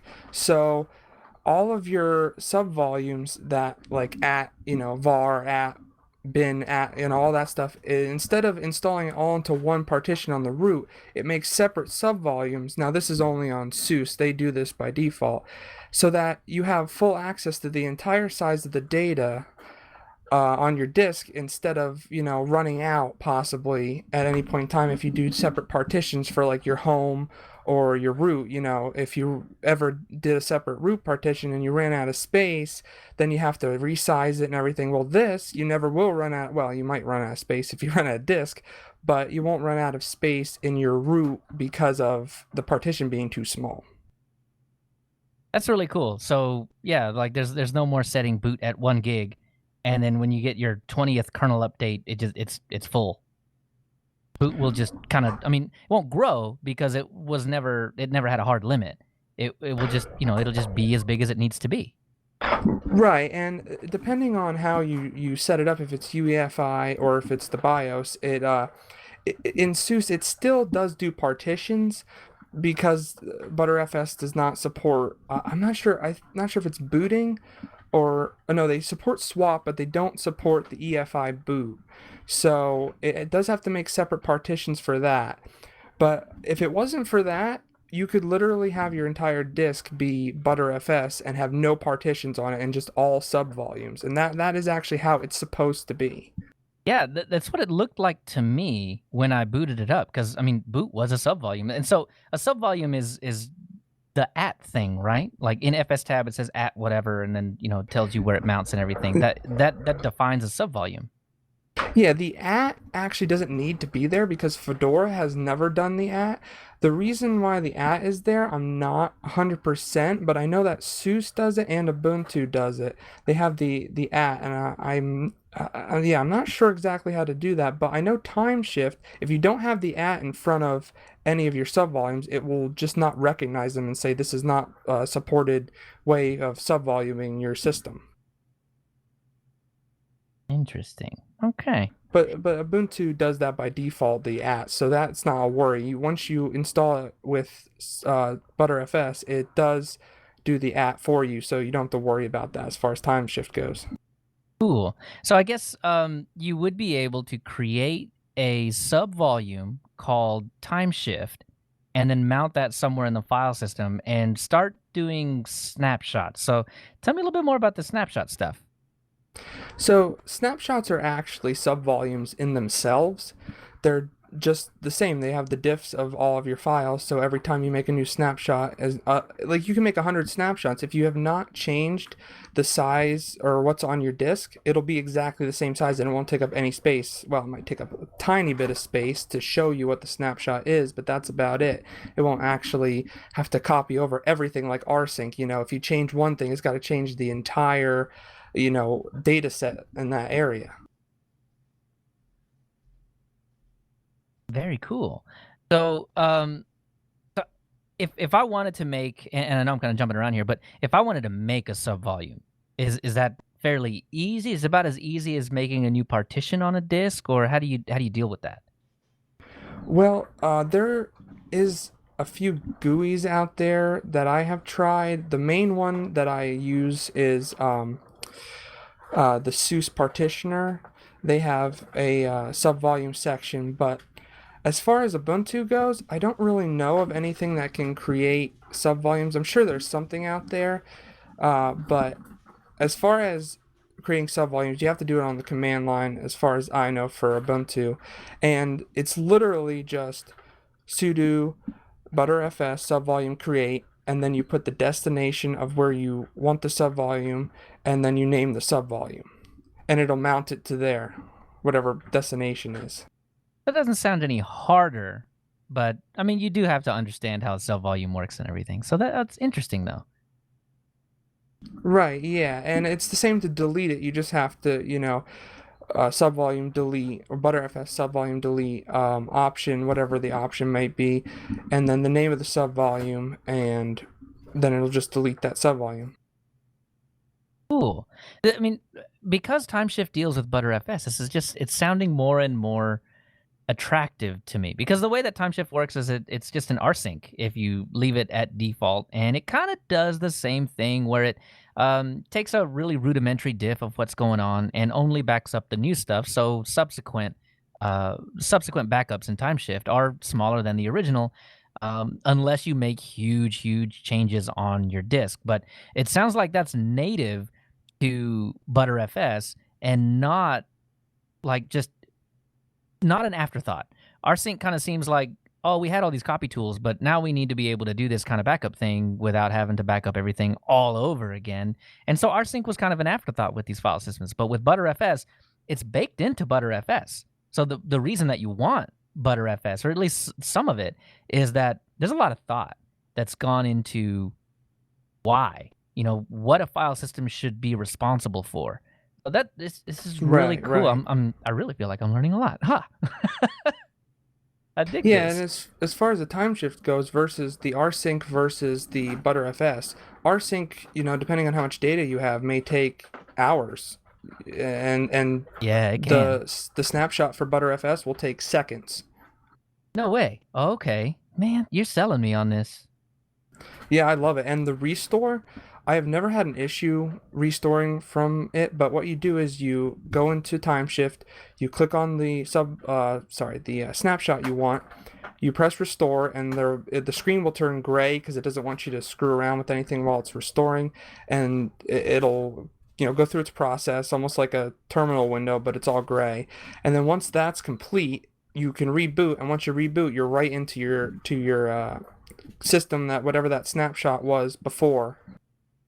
Very cool. Ah, man. Yeah. Okay. So at this point, we're we're not even done talking about it, and I think I'm sold. At least as a Linux Mint 20 install on a test partition with Btrfs on root. You've gotten me to that point where I think just subvolumes and just being able to do those snapshots as easily as you're saying they can be done. That's enough. I think I'm sold, at least for a test bed. So But wait, okay. there's more. Yeah, exactly. And this is yeah. I'm digging this. So okay, yeah, keep going. Tell me more. All right, so other than that, and I'm sure I've missed things that I probably should have talked about up there, but other than that, there is file system compression, which is just absolutely amazing. I didn't even know about this until about maybe 2 weeks ago or so when I was doing more research into it. But basically, what the compression does is it takes any files on your system that can be compressed, like text files and all that, and just compresses them down to as small as it can get. And you can choose between, there's 3 different compression algorithms. There's zlib, LZO, and Z standard, or ZSTD they call it. But when you compress these things, you can get, for a root file system, you can get up to 20 to 30% of data back. And not only that, but it also gives you less writes to your SSDs, so that it'll make them last longer. Not that that's so much of an issue now as it used to be, but it still make them last longer. That's greatly needed as far as I'm concerned. Yeah, I mean, even if it's like my SSD is 8 years old and it's really starting to degrade as far as performance goes because this many blocks are already dead. I mean, if you can extend that to 8.5 years or 9 years because of this, why not? That's awesome. Well, that's kind of an issue with Btrfs, and I was going to get to that later. Ooh, But okay. like if your SSD has a lot of issues, a lot of data sectors that are bad or anything like that, it's possible that Btrfs will not boot your system because it is so good at detecting that kind of stuff. And it'll kind of be like, how you're left at the terminal window in the beginning of boot with just a cursor there, and you'll be like, what's going on? But the nice thing about it is you can just go in with a USB with Mint or SUSE or whatever you want, and you can 99% of the time fix that no boot issue with a Btrfs. Let's see, not balance. It is it's down here in my Well, while you're digging that up, I think I wanted to expand on that a little bit because I did do a little bit of homework on Btrfs, and one of the things that I learned was what you're talking about is that Btrfs doesn't lie to you. The difference here is that Btrfs actually cares about the files and their integrity, whereas something like ext4, there's no check. So the only time that you ever notice that a file is actually degraded in any way is when you try to access that file. Btrfs, however, actually does go in and is like, hey, that file is broken. We can't use that. And it will tell you. So it's not hiding the fact. Well, and like ext4 is not hiding it on purpose. But, with Btrfs, we've decided that file systems should actually go in and check on these things. And when they find errors, they're going to tell you about those errors. So it makes a big difference, but it shows up to the user. And I think this is why Btrfs is such a bad rap, that it shows up to users as big old crazy looking red text errors, because they are, and they always were, even off of Btrfs, even on ext4, just that ext4 didn't check, so it never told you. So you had no idea that your files were busted in the first place. Exactly. And the command is Btrfs file system scrub. I'm pretty sure that's what it is. I didn't put it in my notes, but it's definitely the scrub command is what will fix that issue. And what scrub does is it looks at the data and it says, oh, this section is bad here. Let's look at the metadata, which is data that is describing the actual data that's on the disk, and it'll try to repair that data, and most of the time it succeeds, and then you can boot after you do the scrub command, and it gets through that. Nice. So that it just it's going to go and it's going to make sure that your files, there's actually integrity to the bits that are living on the sectors of your drive. That's good. Right. It's trying to stop the bit rot that happens over time, essentially, or bad sectors. But if you have bad sectors and you do the scrub and it keeps not booting, then your SSD is probably getting really bad. Like maybe ext4 might boot off of it. Probably it would. But you're not gonna your data's not gonna be correct on it. It's gonna be a problem. Exactly. So yeah, it's just the fact that ButterFS isn't lying to you. It's really just saying, dude, there's a problem. You got to fix this. This disk is not going to last any longer. And even if it hobbles along on some other file system, it's still hobbling. Right. And if you have it in a RAID configuration, it'll actually check automatically your data. So it'll fix it automatically even. I'm not exactly sure how often it does this, but it does check it and make sure that everything is correct so that you're not going to have that boot issue if you have your main system set up in a RAID, that is. It has to be RAID 1 or RAID 10. Right, yeah, I guess RAID 0 probably wouldn't give you any kind of protection as far as that goes. RAID 0, I mean, you it'll can blow up, man. Yeah, you can have your RAID 0. It's a little confusing. You can have data, your actual data that's on the disk, like your files and stuff. You can have that as duplicated, and then you can have your metadata as single, which it'll just have one copy, or you can have metadata as duplicated and data as single, and that's on RAID 0. You can do that, but it's still definitely not going to be as secure as RAID 1 or RAID 10.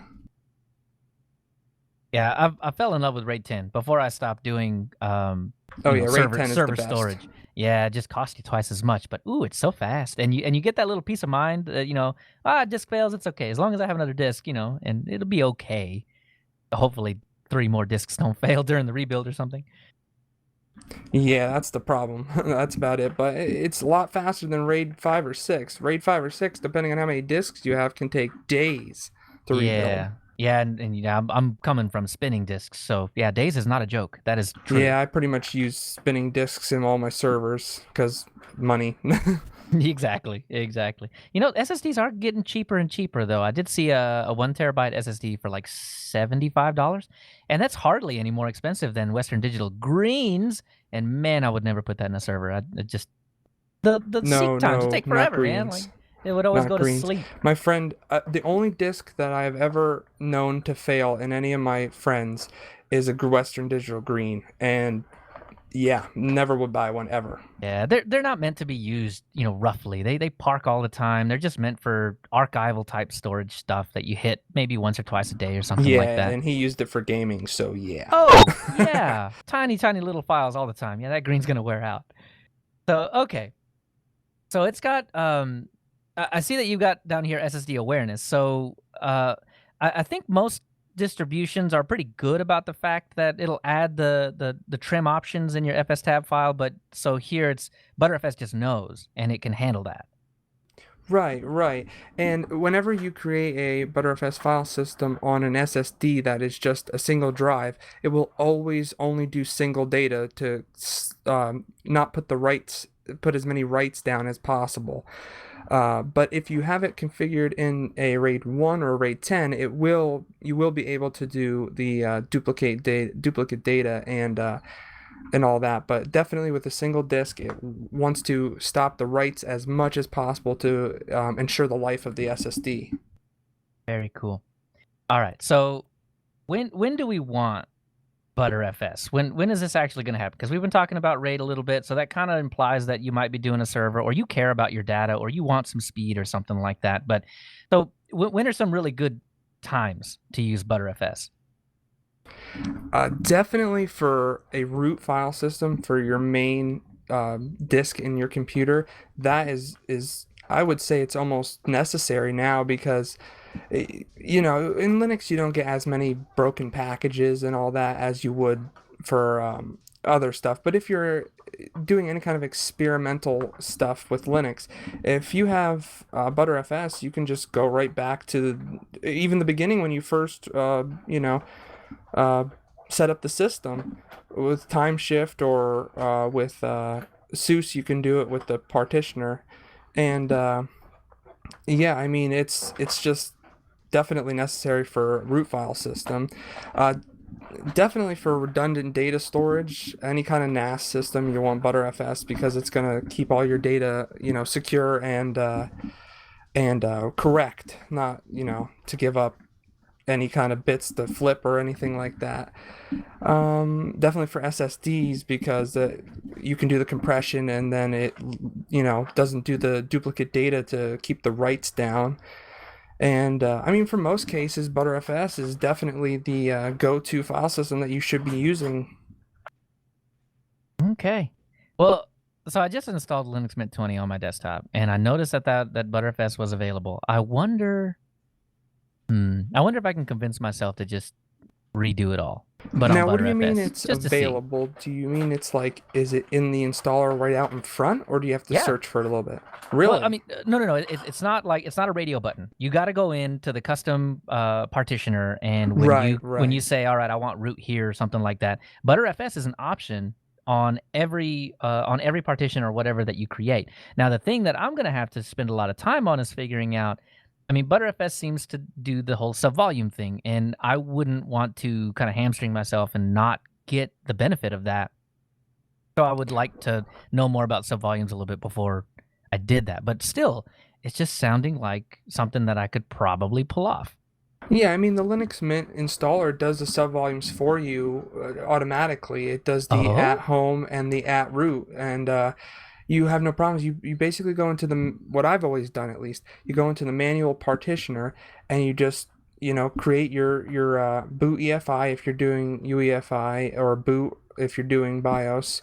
You create swap, and then you create another partition that is ButterFS. And when it's installing, you can actually look in the advanced, where it shows the little terminal at the bottom, and you can see it doing the ButterFS commands in there to set up the subvolumes, and you're all set. And as soon as you log in, you go into time shift, and it's all ready for you.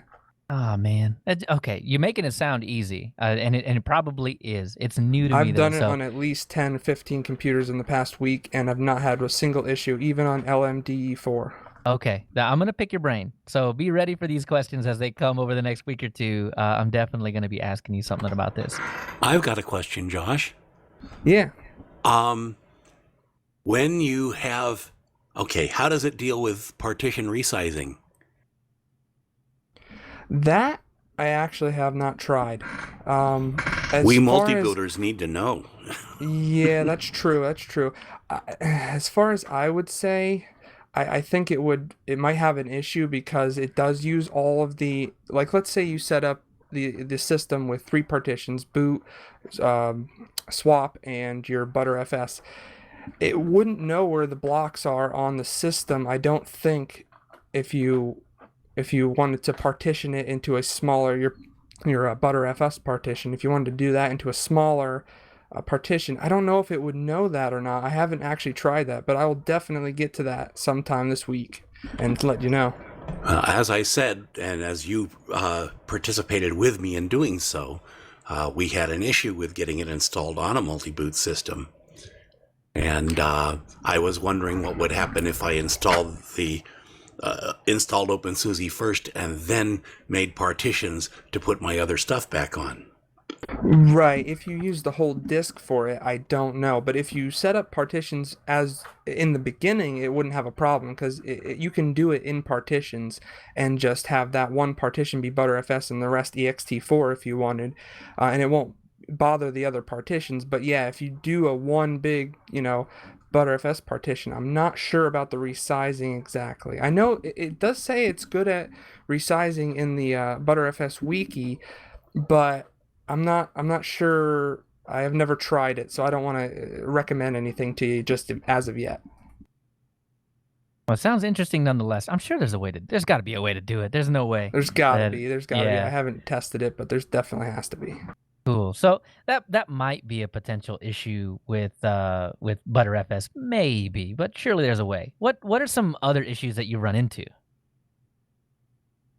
Like I said, the mounting of the file system when it boots, that issue just happens because the disk is either going bad or the bad data has been written and you didn't do the scrub command for a little while.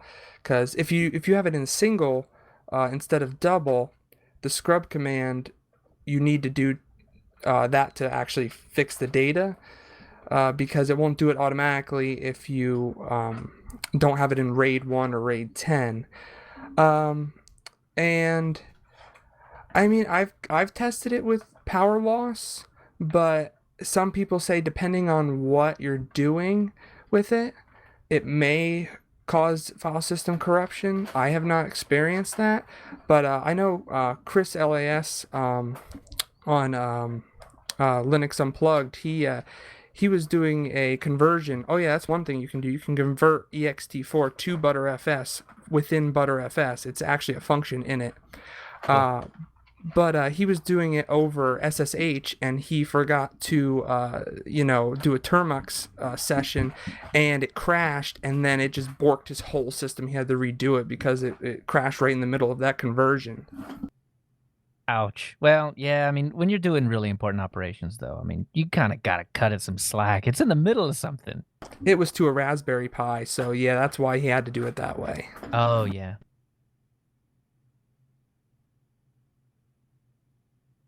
The RAID 5 and RAID 6 issue, that I wouldn't recommend using RAID 5 or 6 in general. I know some people are going to be, like, oh, RAID 5 and 6 is the best, yada yada, blah blah. ZFS has this, yada yada, and it works great. Well, I wouldn't even use it because, I mean, once you start getting large in the size of disks you have, as many disks, it takes forever to rebuild it. Plus, you're using math to figure out exactly what data is on what disk, and I don't know about you guys, but math is not my strong suit, so I'd rather stick to straight data than math to figure out what's on my systems. That's why we leave it to the file system. But, that speaks to a lot of kind of my concern about using RAID at home. I don't have $150 to just go out and buy another disk or something like that, man. I can't just run RAID, and when one degrade or one disk fails and my RAID is degraded, I can't just go out and drop a couple $100 on a new disk. So I tend to not use RAID at all because I'll buy a good disk that I'll run in my NAS, and then I'll buy an external USB drive that is always hooked up or whatever, and we'll do a hourly or daily sync to that other disk. That way I have a separate copy of it. It is a literal backup, and I'm able to take that physically away from the machine if I have to. And those drives are sometimes about half as much. I think I've got 4 terabyte HGST Deskstar NASs, and those are fantastic drives, by the way, but they don't make them anymore.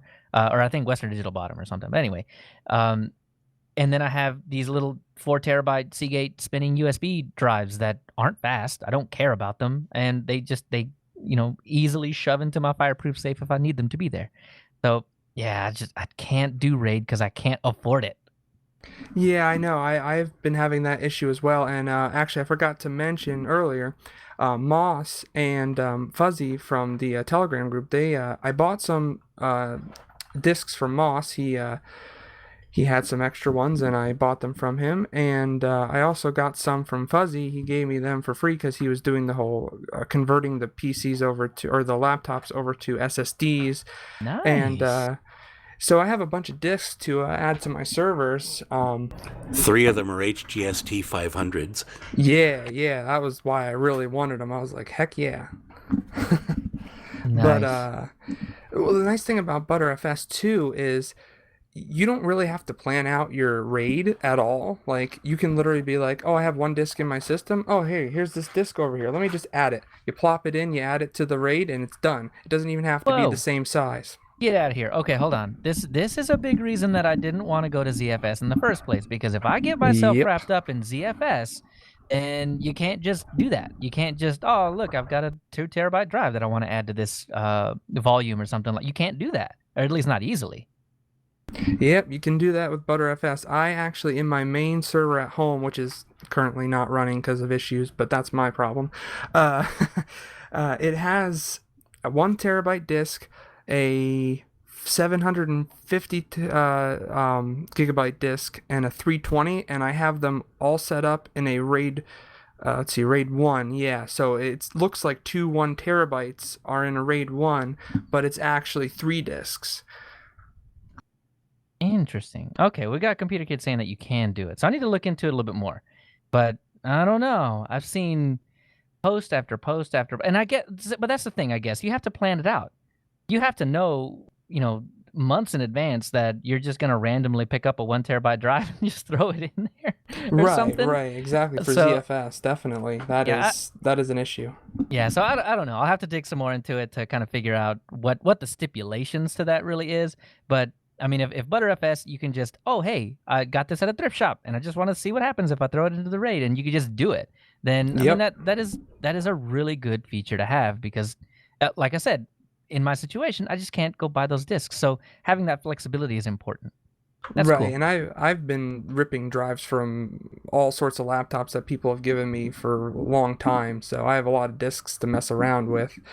But actually, for ZFS, I did try Ubuntu, the ZFS experimental root thing, and I don't know why. I don't know if it's an Ubuntu thing or if it's actually ZFS's issue, but I was getting like maybe 60 or so megabytes a second on my read and write across my disks in that. And then when I did OpenSUSE, that was 15.1 at the time, I was getting probably about 110 megabytes a second. Now, I don't know if that is ZFS or Ubuntu or what, but I definitely know I got a lot better on ButterFS.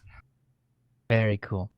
All right. Well, oh man, I want to talk about this for another hour, but but this is going pretty long, so we're gonna have to wrap it up a little bit. But you had some information about some of the main contributors to ButterFS. Who are these folks? Who does all this beautiful work?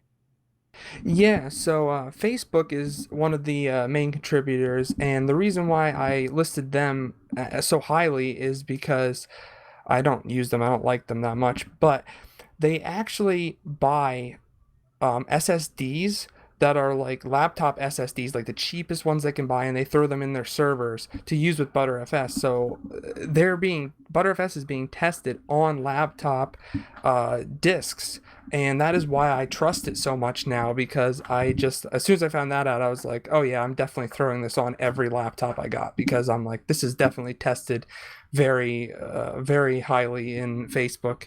And Chris Mason, the lead developer of ButterFS, has also been employed by Facebook for quite a while now. Probably been at least 5 years, maybe more, maybe less. I'm not sure exactly, but it's been a while. And then obviously SUSE Enterprise Linux. They've been using ButterFS, I don't know, for a long time, long before I started using Linux. And Fujitsu and actually Oracle, the ones who made ZFS, actually invented ButterFS as well. What? Which, yeah, I didn't know that until I listened to some talks on YouTube, and they actually said that Oracle was where ButterFS was made, and Chris Mason actually worked for Oracle, as far as I know, on the talks, unless they were lying, which I doubt, but he was working for Oracle, and he created it. Man, how am I gonna keep hating on Oracle if they keep making good stuff? What's up with this, man? I know, tell me about it. Well, oh man, Joshua, thank you so much for this chat. I've learned a ton about ButterFS, and I mean, I told you before we ever started all of this that I was expecting you to come in here and try to convert me. I mean, we didn't even make it to 0.3 before I was sold. So, job done, man. Job well done. Thank you. Yeah, I hope I converted some people. It's definitely a great file system. I wouldn't undersell it. Yeah, I want to try it out. I really do. So this next couple of weeks, I think that's going to be my project. But so a lot of the things that Joshua and I have been talking about, we've got links to in the innards section of the show notes. So if you want to read more into ButterFS, read more into how it's integrated into the kernel, all of that kind of fun stuff, those links are there. Thank you, Joshua, for providing all of that. That is Let me so jump in awesome. for a second. Yeah, no, Leo. Please do. The core data structure was originally proposed by IBM researcher Ohad Rodé at a presentation at Usenix 2007. Chris Mason who was working on Riser FS for SUSE at the time, joined Oracle later that year and began to work on a new file system based on these B trees. So there's a little history for you. Cool. Ah, okay, that makes sense. Yeah, the more I know about this, it just in video games, I really enjoy lore, and Oh, yeah, me too. for some reason, learning about ButterFS has given me that same tingle I get when I'm like, ooh, that's why that's this way. Yeah, I'm getting the same vibes from this. So yeah, okay, very cool. Well, Joshua, thank you again for that. Stick around if you'd like. We usually call out our information at the end of the show. So if you'd like to stick around, please do. If not, I'll read it off at the end. Yeah, I'll try to stick around, but yeah, thanks again for letting me on the show. Absolutely. I'd love to have you back on again. We can go for B3FS Part 2 another time. Anytime. Cool. All right, well, that'll do it for our Linux innards, so we'll head on down to vibrations from ether.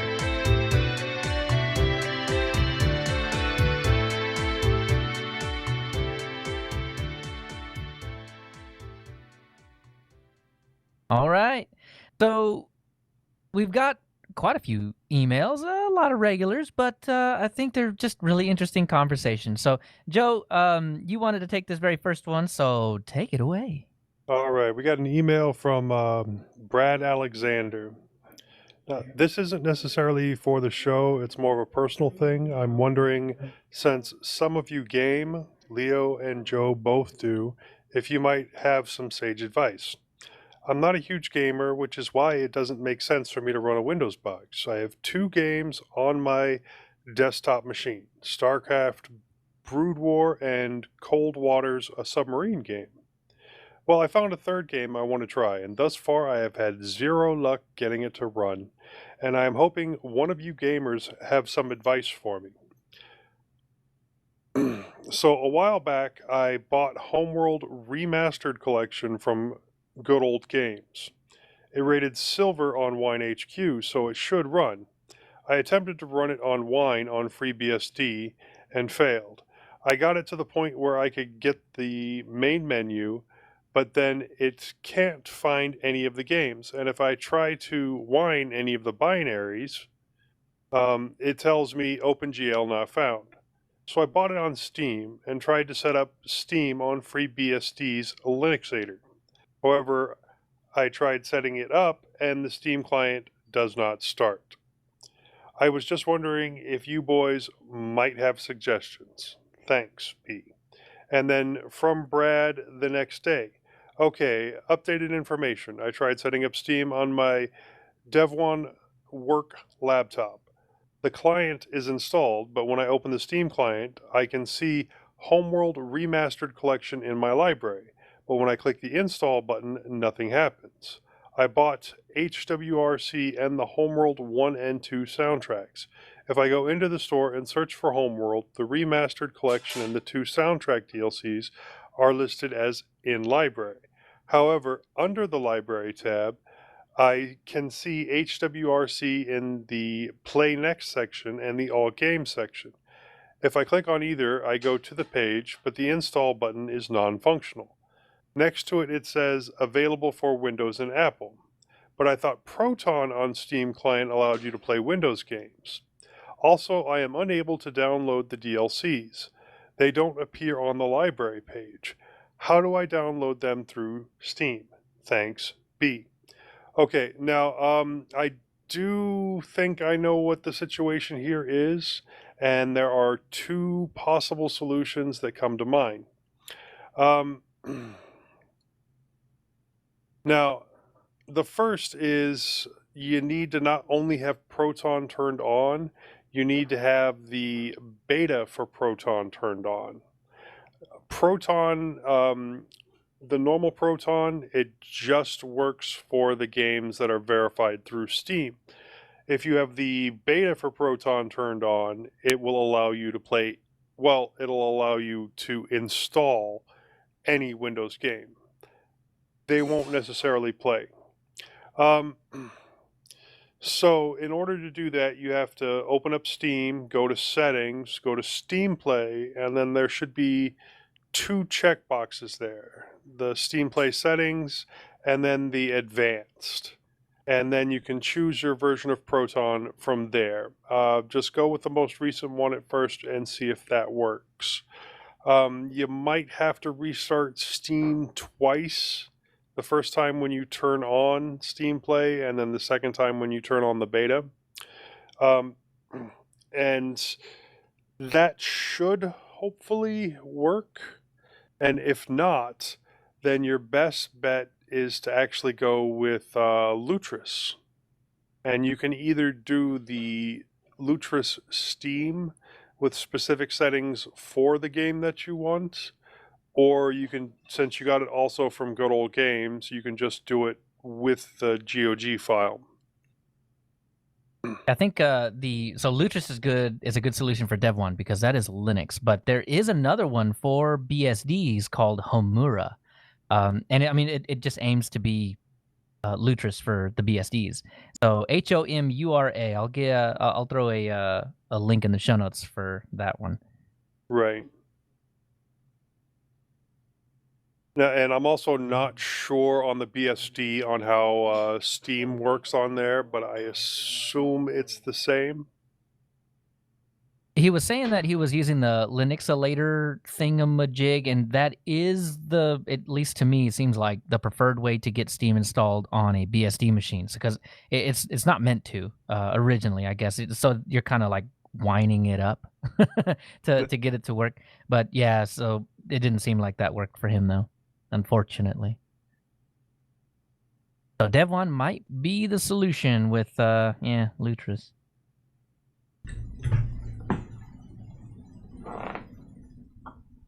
All right, we got the next one from Henrik. So Tony Hughes, take it away. Yeah, thanks. Bear with me because I realised just before the show that I'd made a slight error when I was talking to Henrik about this. So there is a correction at the end. So Henrik says, "Hello, mintCast team. Maybe this falls into stupid questions, and maybe not.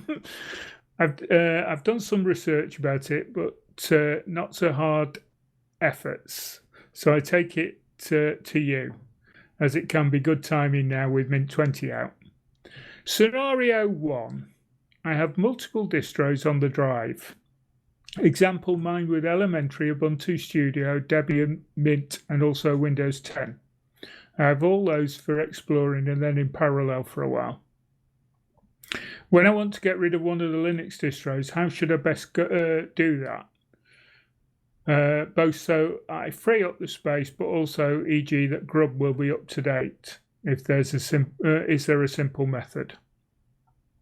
And he's attached a snapshot of his Grub, which I should have read the Grub menu before I responded. The second scenario is that there is an upgrade method from Mint 19 to 20, but another possibility is to start over with a clean installation. If so, which is best? Method to simply do an installation of 20 where it writes over the old installation, or do you do the inline? Does it depend if Mint is the only OS on the machine or not? Regards, Henrik.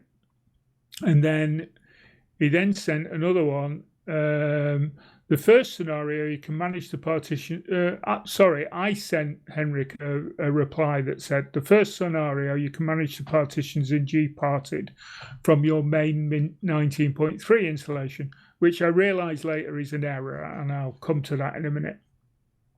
Delete the partition if you want to free up, and then use the free space to expand the other partitions in it depending on where it is on the disk, or just format it to NTFS, and the file manager will be able to see it in both Windows and Linux, allowing you to use it as a storage partition.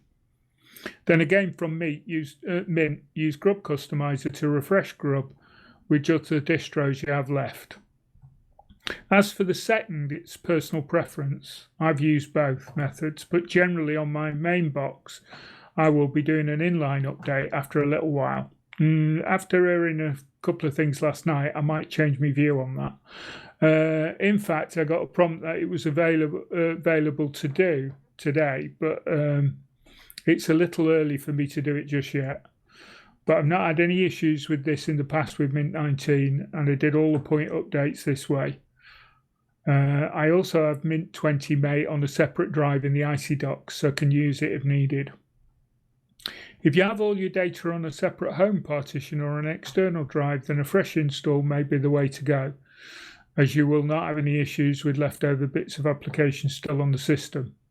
Although Linux is pretty good at clearing up, I'm sure stuff still gets left behind. So there's also the issue of Snapd and Chromium that you might like to consider with the upgrade. And if snaps are an important part of your workflow, you may want to keep 19.3 around and do an install of 20 on a separate partition or drive. If you want to also have access to the updated Mint, that's my opinion. The others may have their own take on this. And then I suddenly realized that all his distros are on the same drive. So he had sent me another email in response to that and said, "Thanks, Tony, for sharing your knowledge and opinion. I'll most likely wait a few weeks and install 20 on the two machines where I currently have 19.3 as Cinnamon and XFCE. I don't feel for this release, as I want to be an early adopter. Otherwise, that can be a way to support the community, e.g. in the forums or bug reports." And then I sent him a response saying, rereading my original reply again, I've seen a slight oversight. Just as an addendum to my first reply, if all the partitions are on the same disk, which they are from the look of his grub menu, as the main Mint 19.3 install, to delete the unwanted partition, you will probably have to use a live disk.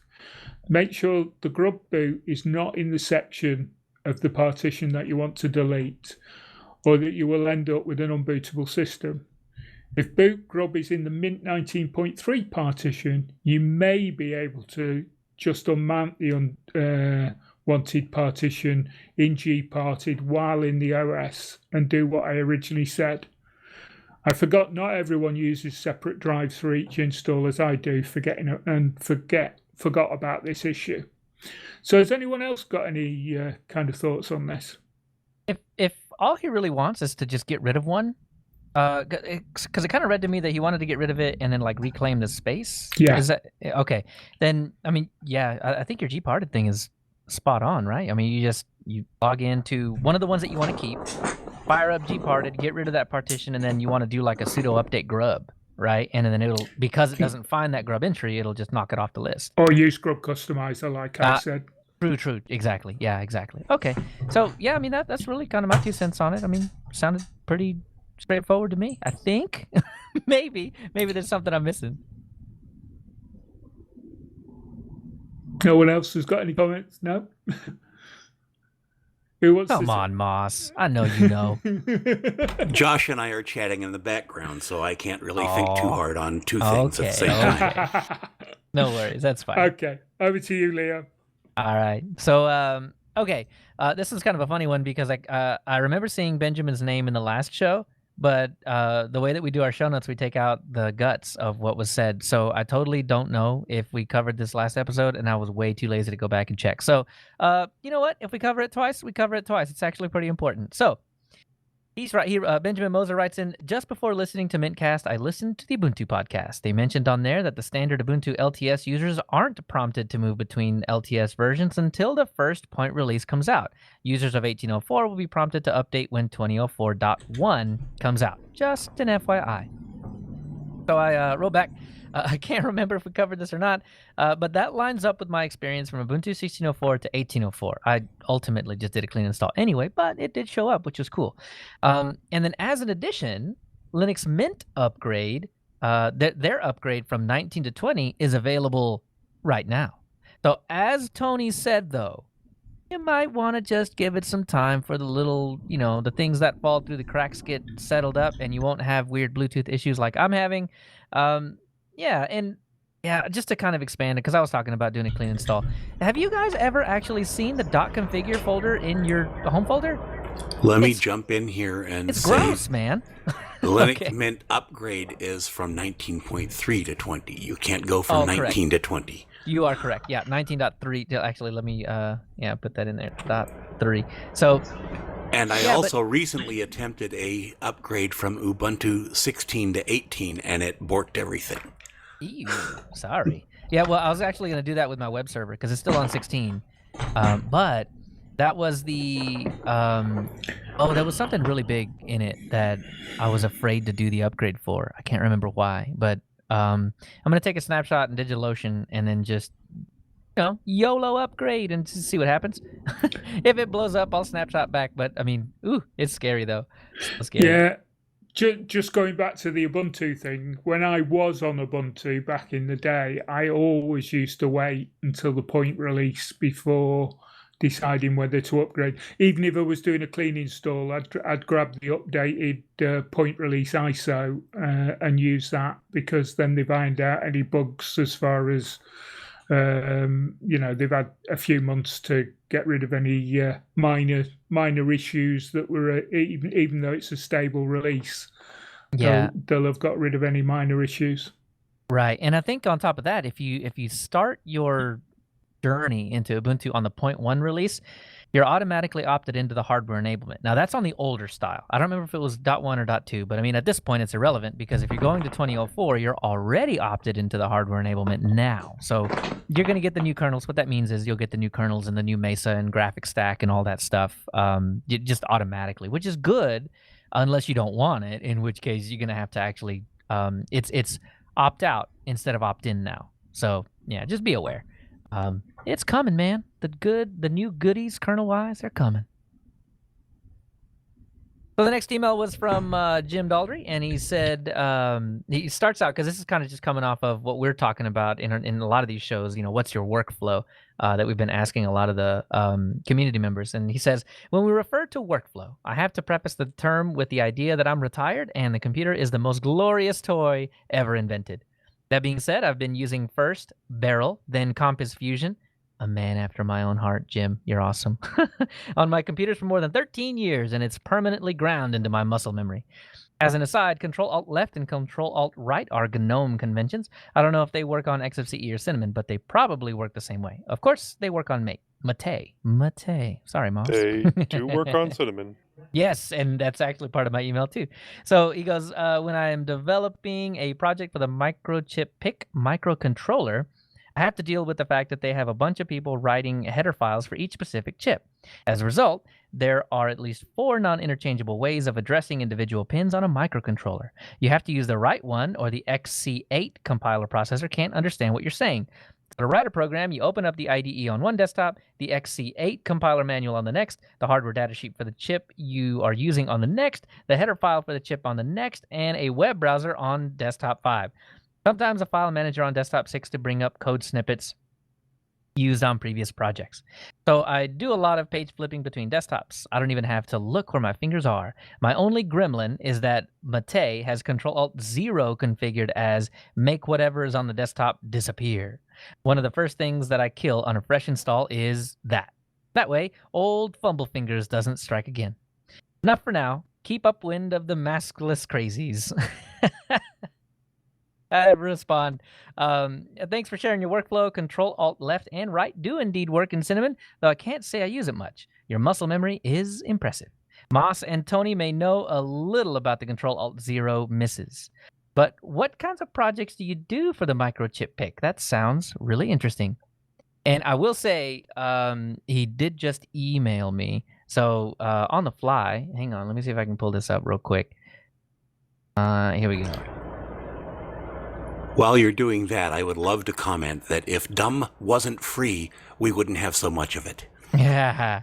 Oh, I just saw the email. It is a large one, and I want to save this one so we can actually talk about it because we're running out of time. So, Jim, part 2, next episode. The next one is from Bill Dietrich. And this is kind of a conversation. We'd seen this and we've been kind of internally mumbling about this, and so we're not sure, but I want to go through this. Latest episode is about 75 minutes long. Could you please have a 30-minute limit or something? Tighter editing and chop into segments with reasonable title on each segment. And so I say, we can definitely tighten some things up around here. We've been locking down the right way to handle the community guests that have been on the past few episodes. And I think we're getting closer. We're still running a little long, but we're getting closer to what I think is right. However, mintCast, since a little before episode 300, has been more or less a 2-hour show. I didn't write this, but I mean, and we used to give it out in just one go. Like, so you got like a 2-hour, lug fest going on. Anyway, so I continue. We began cutting it in half and releasing them quicker around episode 315-ish to cut down on the single episode length. As we get closer to our goal length, we'll probably end up with a 2-hour show again, cut into 1-hour halves. So he responds back. It still could be a 2-hour show, just broken up into 4 files at borders that make sense, and each file labeled with the content type. This would make it easier for users to listen to it in manageable chunks. Now I write back, interesting. That could be a possibility. I'll run it by the others on the show and see what kind of reactions we get. So, staying true to my word, what do you think? I think pause is a feature. Yeah, I think 2 segments is about all we can really break it up into and get a relatively equal segments.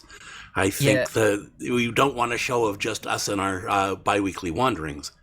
Yeah, and I think Tony can attest to this because we both do the bulk of the editing, and I mean, it's already an extra ask to cut it up into 2 pieces. But the bright side to that is that I'll do half of it, Tony will do the other half. But I mean, it's still measuring out the show, doing all of the editing to it, adding the bumpers in the beginning and the outro and all that kind of stuff. And now we have to do that double for a double show, and then we would have to do that 4 times for a 4-piece show. So while I do like the idea, because I mean, as far as a keeping us in your ears kind of thing, it's a fantastic way to do that. But from a we don't get paid for this standpoint,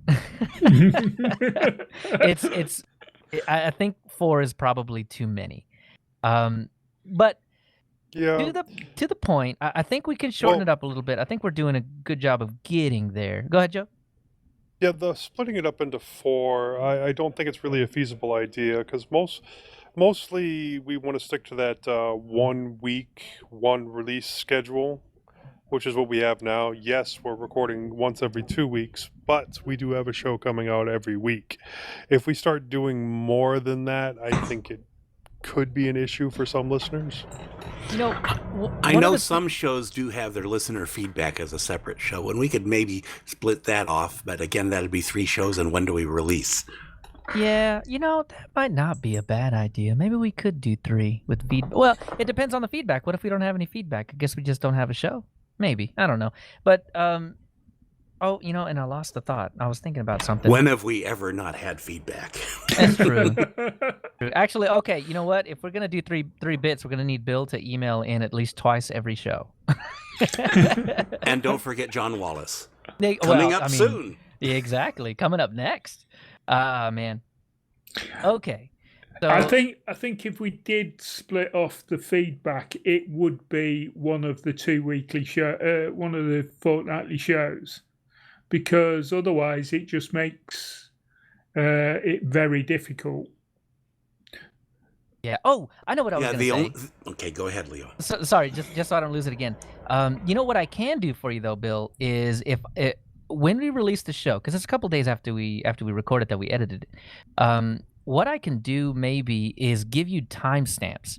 Now, it's not what you want, but it might be a middle ground somewhere where, you can listen to the first 30 minutes of the show, which is typically the wanderings, except for the past few shows, which have gone kind of long. But, the rest of it, the rest of it, you can just start it at about that time and, break it up into 2 manually, which, like I said, it's not the best answer, but it is something to help you kind of figure out where to start and end. Well, the only way I can see splitting it is in 3s, where we've got the innards in a separate show and the feedback in a separate show. I don't know. Would we want to put the news in with the innards? I don't think anyone wants to listen to our biweekly wanderings as a separate show. See, maybe we just do news first and then wander into the wanderings, and then people can shut us off at 20 minutes. I don't know, but I think it's a good question. It brings up a lot of things for us to think about, and I'm not fully opposed to 3, though it is more work.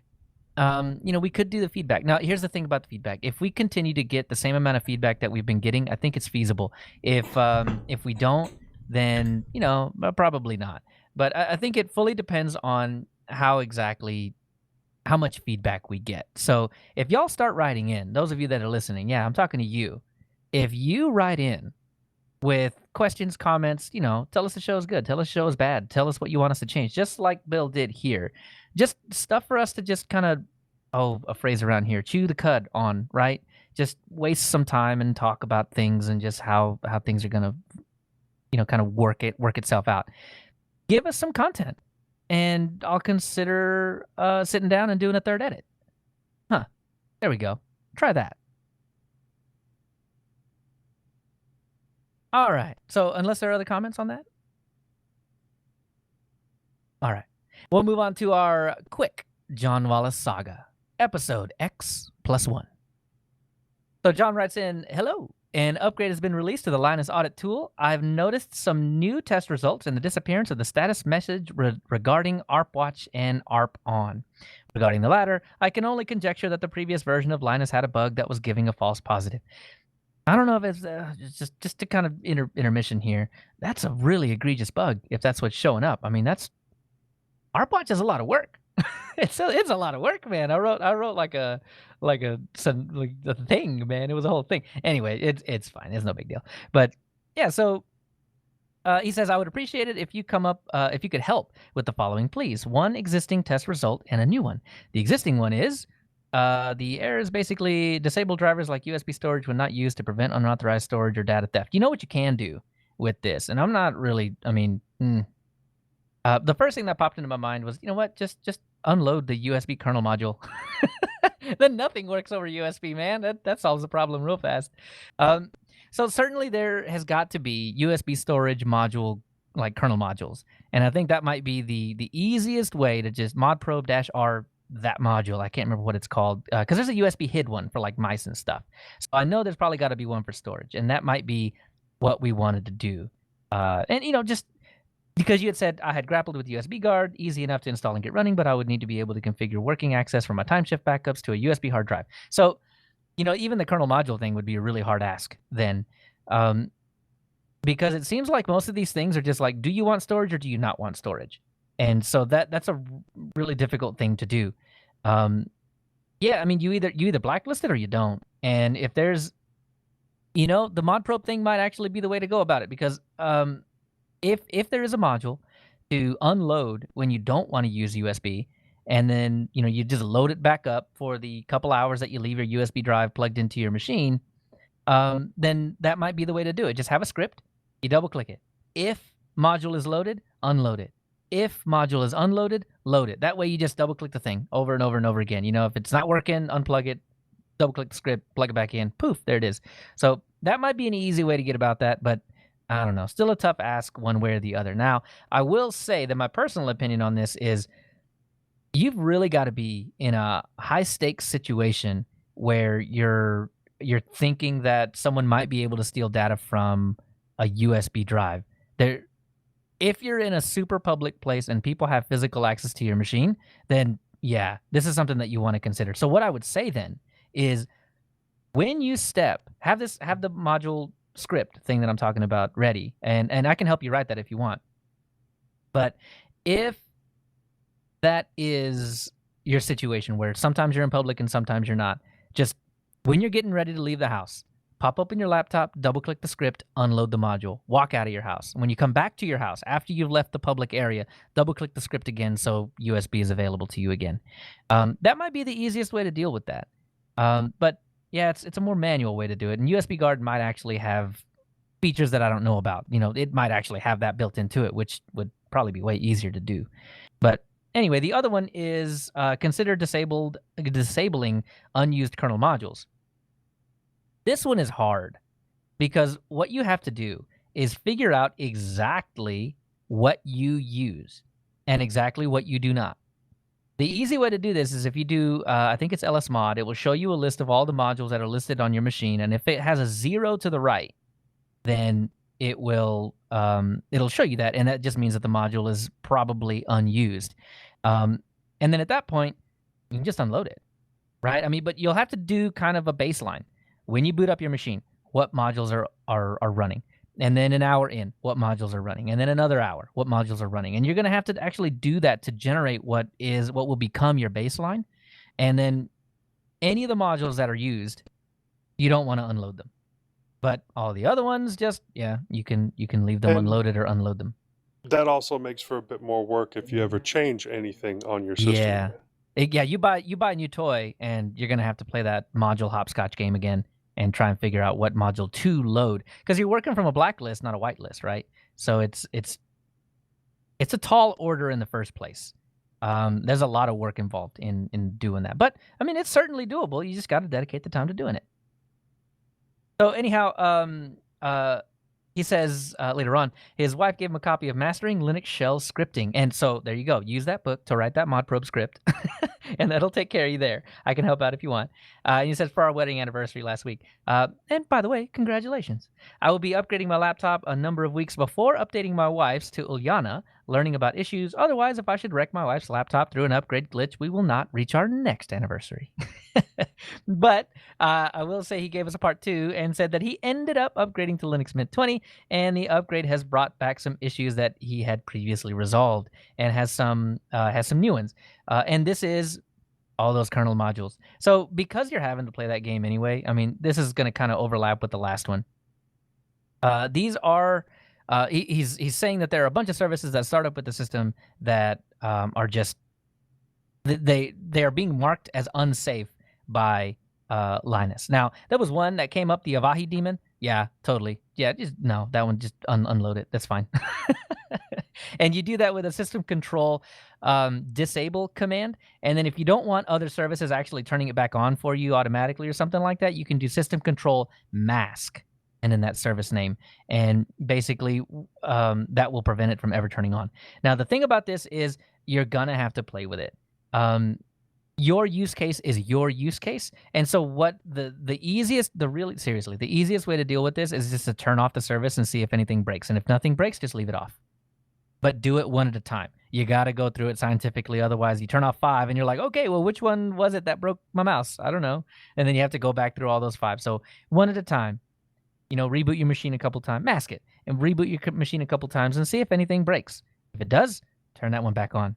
But to the point that when you break your keyboard, remember to SSH into your system and fix it. Oh, goodness. Yeah, I didn't even think about that. Yeah, don't ever unload USB HID. Just don't. That's the one.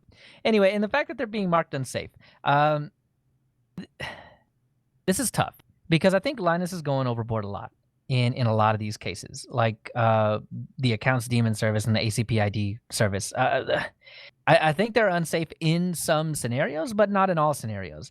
So I think the only real way is to just go through these services one by one, figure out what they are, and just kind of, decide if they are worth it to you to run. By Linus, I assume you mean Linus Torvalds, not Linus Tech Tips. No, a third Linus, actually. LYNIS Security Auditor Thingamajig is what he's been running. See, I'm all the way wrong. Yeah, so this is what actually brought on the whole John Wallace saga in the first place. It's just questions about this security auditing tool and what it means, and why is it giving me 7 million errors when when my computer runs just fine. So when you're security focused, when you actually want to look into these things, it takes a lot of time. It takes a lot of, for lack of a better word, study as to what each individual thing does. But I learned all these things in Windows, and then I got an admin job in it. So to be honest with you, John Wallace, if you're not in the security sector in the first place, after all of this, you should think about it. Because if this is even at least remotely interesting to you, there's a lot of good money in this. So definitely look into it. Anyway, please keep writing in, John. These are endlessly interesting to me if you haven't noticed by me rambling on for probably a huge amount of time. But anyway, we got to move on. I got to get out of here. So we'll move on down to check this out.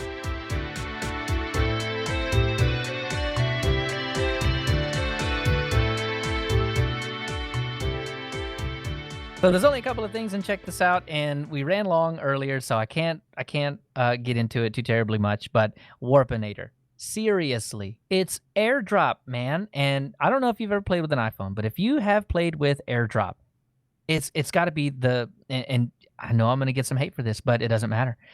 AirDrop is probably the easiest, best close proximity sharing protocol that you could ever get your hands on. It's fantastic, and Warpinator is that for Linux. If you're not using it, if you've never tried it, you got to try it. You may hate it, and that's okay. Write in. Tell me. I want to know if you hate Warpinator or if you love it. Let me know. But you got to have 2 machines with it on there. And I got it on good authority. Mr. Alan Pope is in the process of snapifying Warpinator. I thought it was the funniest thing in the whole world because who doesn't like Snap? And what is his this project becoming? A Snap. Oh man, I'm rolling. It made for a giggle. I giggled because perfect. It's perfect. What else would kind of rub someone the wrong way, right? Return shots have been fired. I love it though. This is so good. But you know what? It doesn't even matter. Warpinator is a fantastic tool, and it doesn't matter how you roll it up. Get your hands on it. So right now, it's not available in Snap. It's not ready yet. There were some issues with it that still need to be worked out as far as snaps go, but keep an eye out for it. It's coming, probably. It's worth your time. Like, I've got files on my laptop that I need to get to my desktop, and I hate doing SneakerNet, and I don't want to have to drop it on my NAS and then go log into my NAS over here and then blah, blah, blah. Like, no, I just drag and drop, easy peasy. It's so simple. Try it out. Last thing, I did. So we talked a lot about Ventoy on this show. Probably like 3 whole episodes about it. If you want to know how to install it, because you talk to people that are not familiar with the command line, and Ventoy is going to blow their heads off with complexity when you're trying to do it in Linux, because it's a script and you have to run that and you have to open the terminal. And as I say in the video, people are allergic to the terminal, and that's okay. Watch my video. It will show you how to do it. From the moment you plug into the drive, plug in the new drive, to the moment you can press the reboot button. It's got all that stuff. Check it out. Yeah, it's very good. I watched it.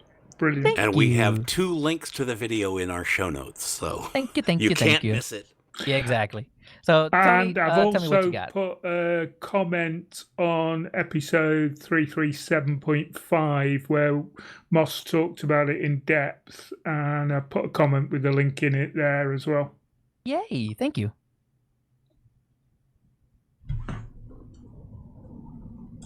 So Tony, what do you got?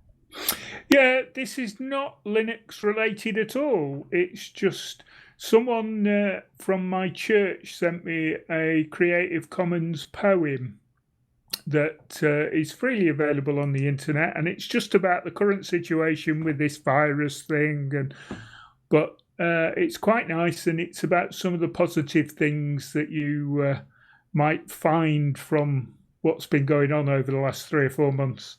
It's been written by brother and sister Tom and B Rivercarnick, Tom being the poet and his sister being the artist, and she's done some really lovely drawings to go with it. So you can go and view it online, or you can download a PDF and have access to it whenever you want. It's lovely. Fantastic. We need some of that sometimes. Yeah. All right. So that'll do it for Check This Out. The announcement, as usual, is the next show is going to be Sunday, the 26th of July at 7 p.m. UTC, 2 p.m. Central, 8 p.m. British Summertime. So we want to thank you again, Joshua Hawk, for coming on to the show, telling us all about ButterFS, giving me another project to deal with. But I wanted to give you a minute to, if anybody wanted to get a hold of you, ask you some ButterFS questions, or give you some suggestions, how can they get a hold of you? Yeah, I'm on Telegram at Josh on Tech, and I'm on MeWe as well at the same at Josh on Tech, all one word. And that's pretty much all I use for the main point. I do have my email, joshontech at Gmail and joshontech at Proton Mail, but I don't look at them too often, so it's better to get me on Telegram. Nifty. Thank you. Joe, what about you? Well, you can find me on a couple other podcasts. I'm on the Linux Link Tech Show. You can find that at www.tllts.org. I'm on the Linux Lugcast, which is www.linuxlugcast.com.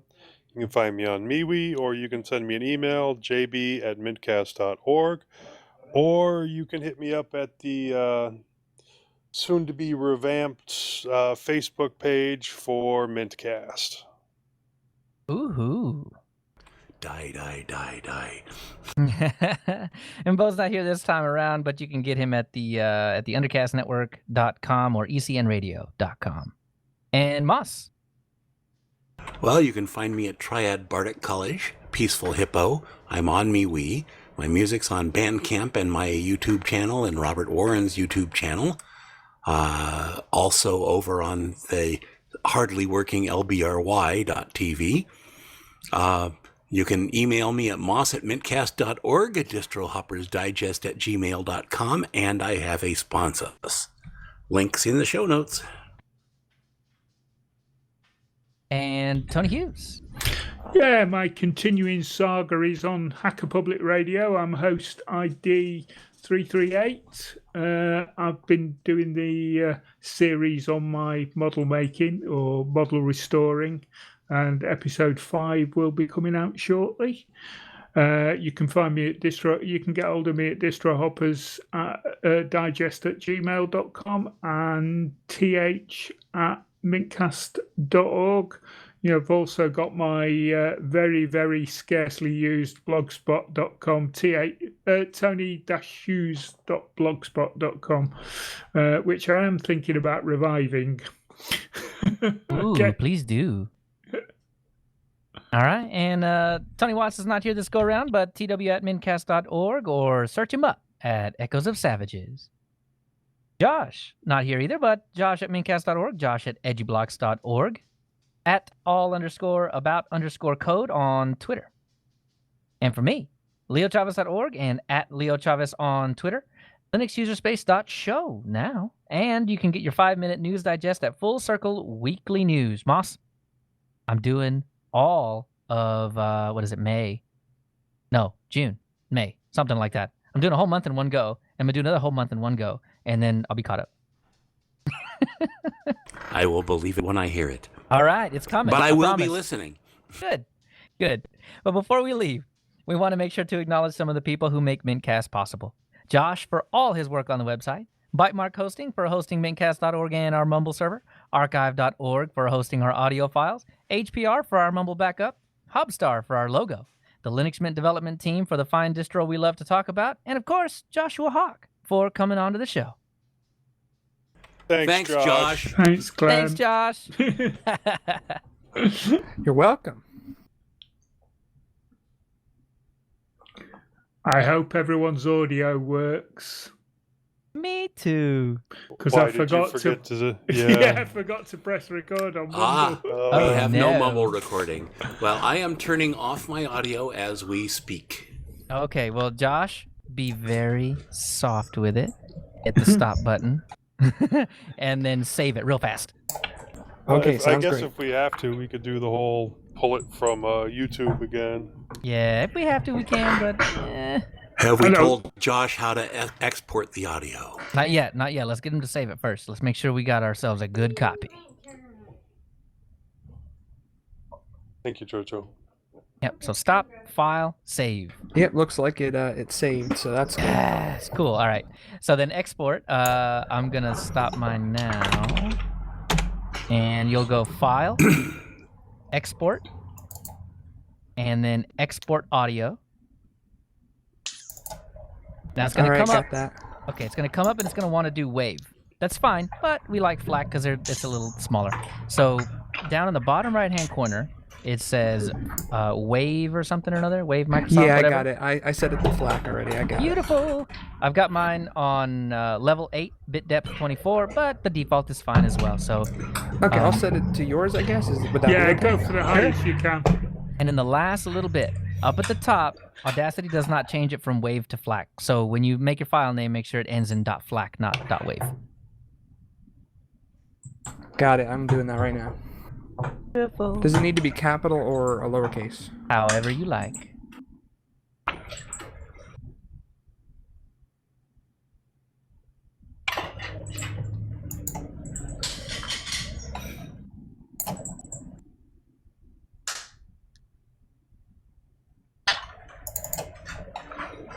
I might have an issue. I'm not sure. It says something about an error, but I'm going to try it again.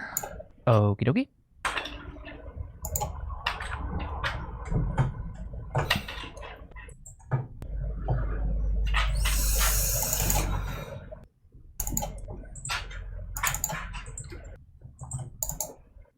It says your tracks will be mixed down into a single mono channel in the exported file. Cool. No problem. Ah, should have Okay, then recorded I'm a gonna- mono. We should have told I you did. that. I did do that. I had it set mono record. Oh, then it's just talking about the export. Because a lot of times FLAC is stereo, so maybe it's just Okay, telling I'm you gonna that. hit that, and then something else came up last time. Yeah, it says use arrow keys or enter key after editing to navigate fields, and then it says your artist name, tag, Oh, just hit OK on that. You don't have to fill any of that Okay. out. and then it says Audacity failed to read from a file in dot. Okay, do me a favor. Can you go back to some point in the Audacity file and press play? And press play. Okay. My upload isn't happening. I got to the upload stage and the minutes I left pressed is play. going up. Can you hear yourself? Probably Hold on. because Oh, wait, multiple hold on. I people didn't are know you wanted me to uploading do at the same time. Sorry. No, sorry, I wasn't clear. Hasn't happened before. Well, it is ticking down now, so. It says 11 minutes left, haha. Mine says less than a minute left. Okay, how do you navigate through the audio track? Like, how do you get back to the beginning? So there's a little scroll bar at the very, very bottom, right above the Oh, clock. okay, I see. It's covered by something. Okay. Oh, okay. Yeah, and just find somewhere your waveform somewhere, and then you can click on it. Come on. You're a kitten. Done. Right. Mine's still I have 11 to- minutes left. I have to go pick All right, up man. the dresser No, and she's there, buy a For some server. reason, See I ya, don't Joe. see anything. I don't know what's going on. Oh no! Yeah, I have no idea. Well, we've got the YouTube for backup. It was So there- definitely recording. I know that for a fact. So when you were recording, you saw little waveforms, right? Yeah. Oh yeah. Yeah. That all was happening. Everything was fine, and then just now, let me look at the saved file. Let me see what's going on. Okay, yeah, you might need to close the. So yeah, might need to close it and then Reopen open it back up. Or Yeah. so, Okay. yeah. All right. I'll look and see. I have had that happen to me before, so hopefully that's what it is. Okay. So it should be .aup. Is that Yeah. correct? Correct. Okay. All right. I'm gonna open that up.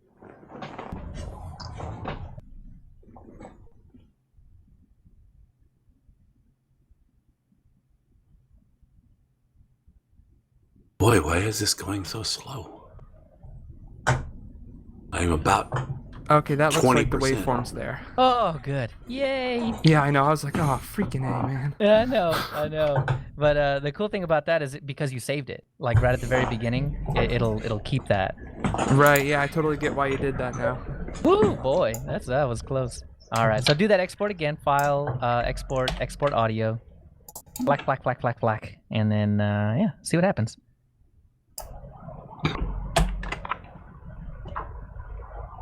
Yep. Exporting now. Oh yeah. 30 seconds. And then when you've exported it, then go to that drive folder and do a new file upload and upload it into that drive folder. Right, into the one you linked me to. Yeah. Okay. Yeah. That probably will take longer than the conversion. Yeah, Oh probably. yeah, definitely. Yeah, mine took about 3-4 minutes to upload. Okay, Boss but is got taking that. an See, age. I'm doing what? You're taking an age to upload yours, aren't you? Yeah, I'm about 30% now. 10 All right, minutes left. I'm gonna go kill the live stream. Those of you that are listening on the live stream, thank you so much. There's only a Thank you, couple of you left. Livestream. Yeah, Bye, thanks for live coming on. stream. Bye. I'm wondering All if right, yep, mine's uploading. Manchester is slowing me down. I've done this for Manchester before, 2 or 3 times. The first time it's been this slow. 9 minutes left. Mine says about 2 minutes. Yeah, Yeah, mine was usually about I 2 or get 3 mine in minutes. less than 2 minutes. Yeah. My coffee is done. It could be your upload link is very slow. Yeah, that's what I'm guessing.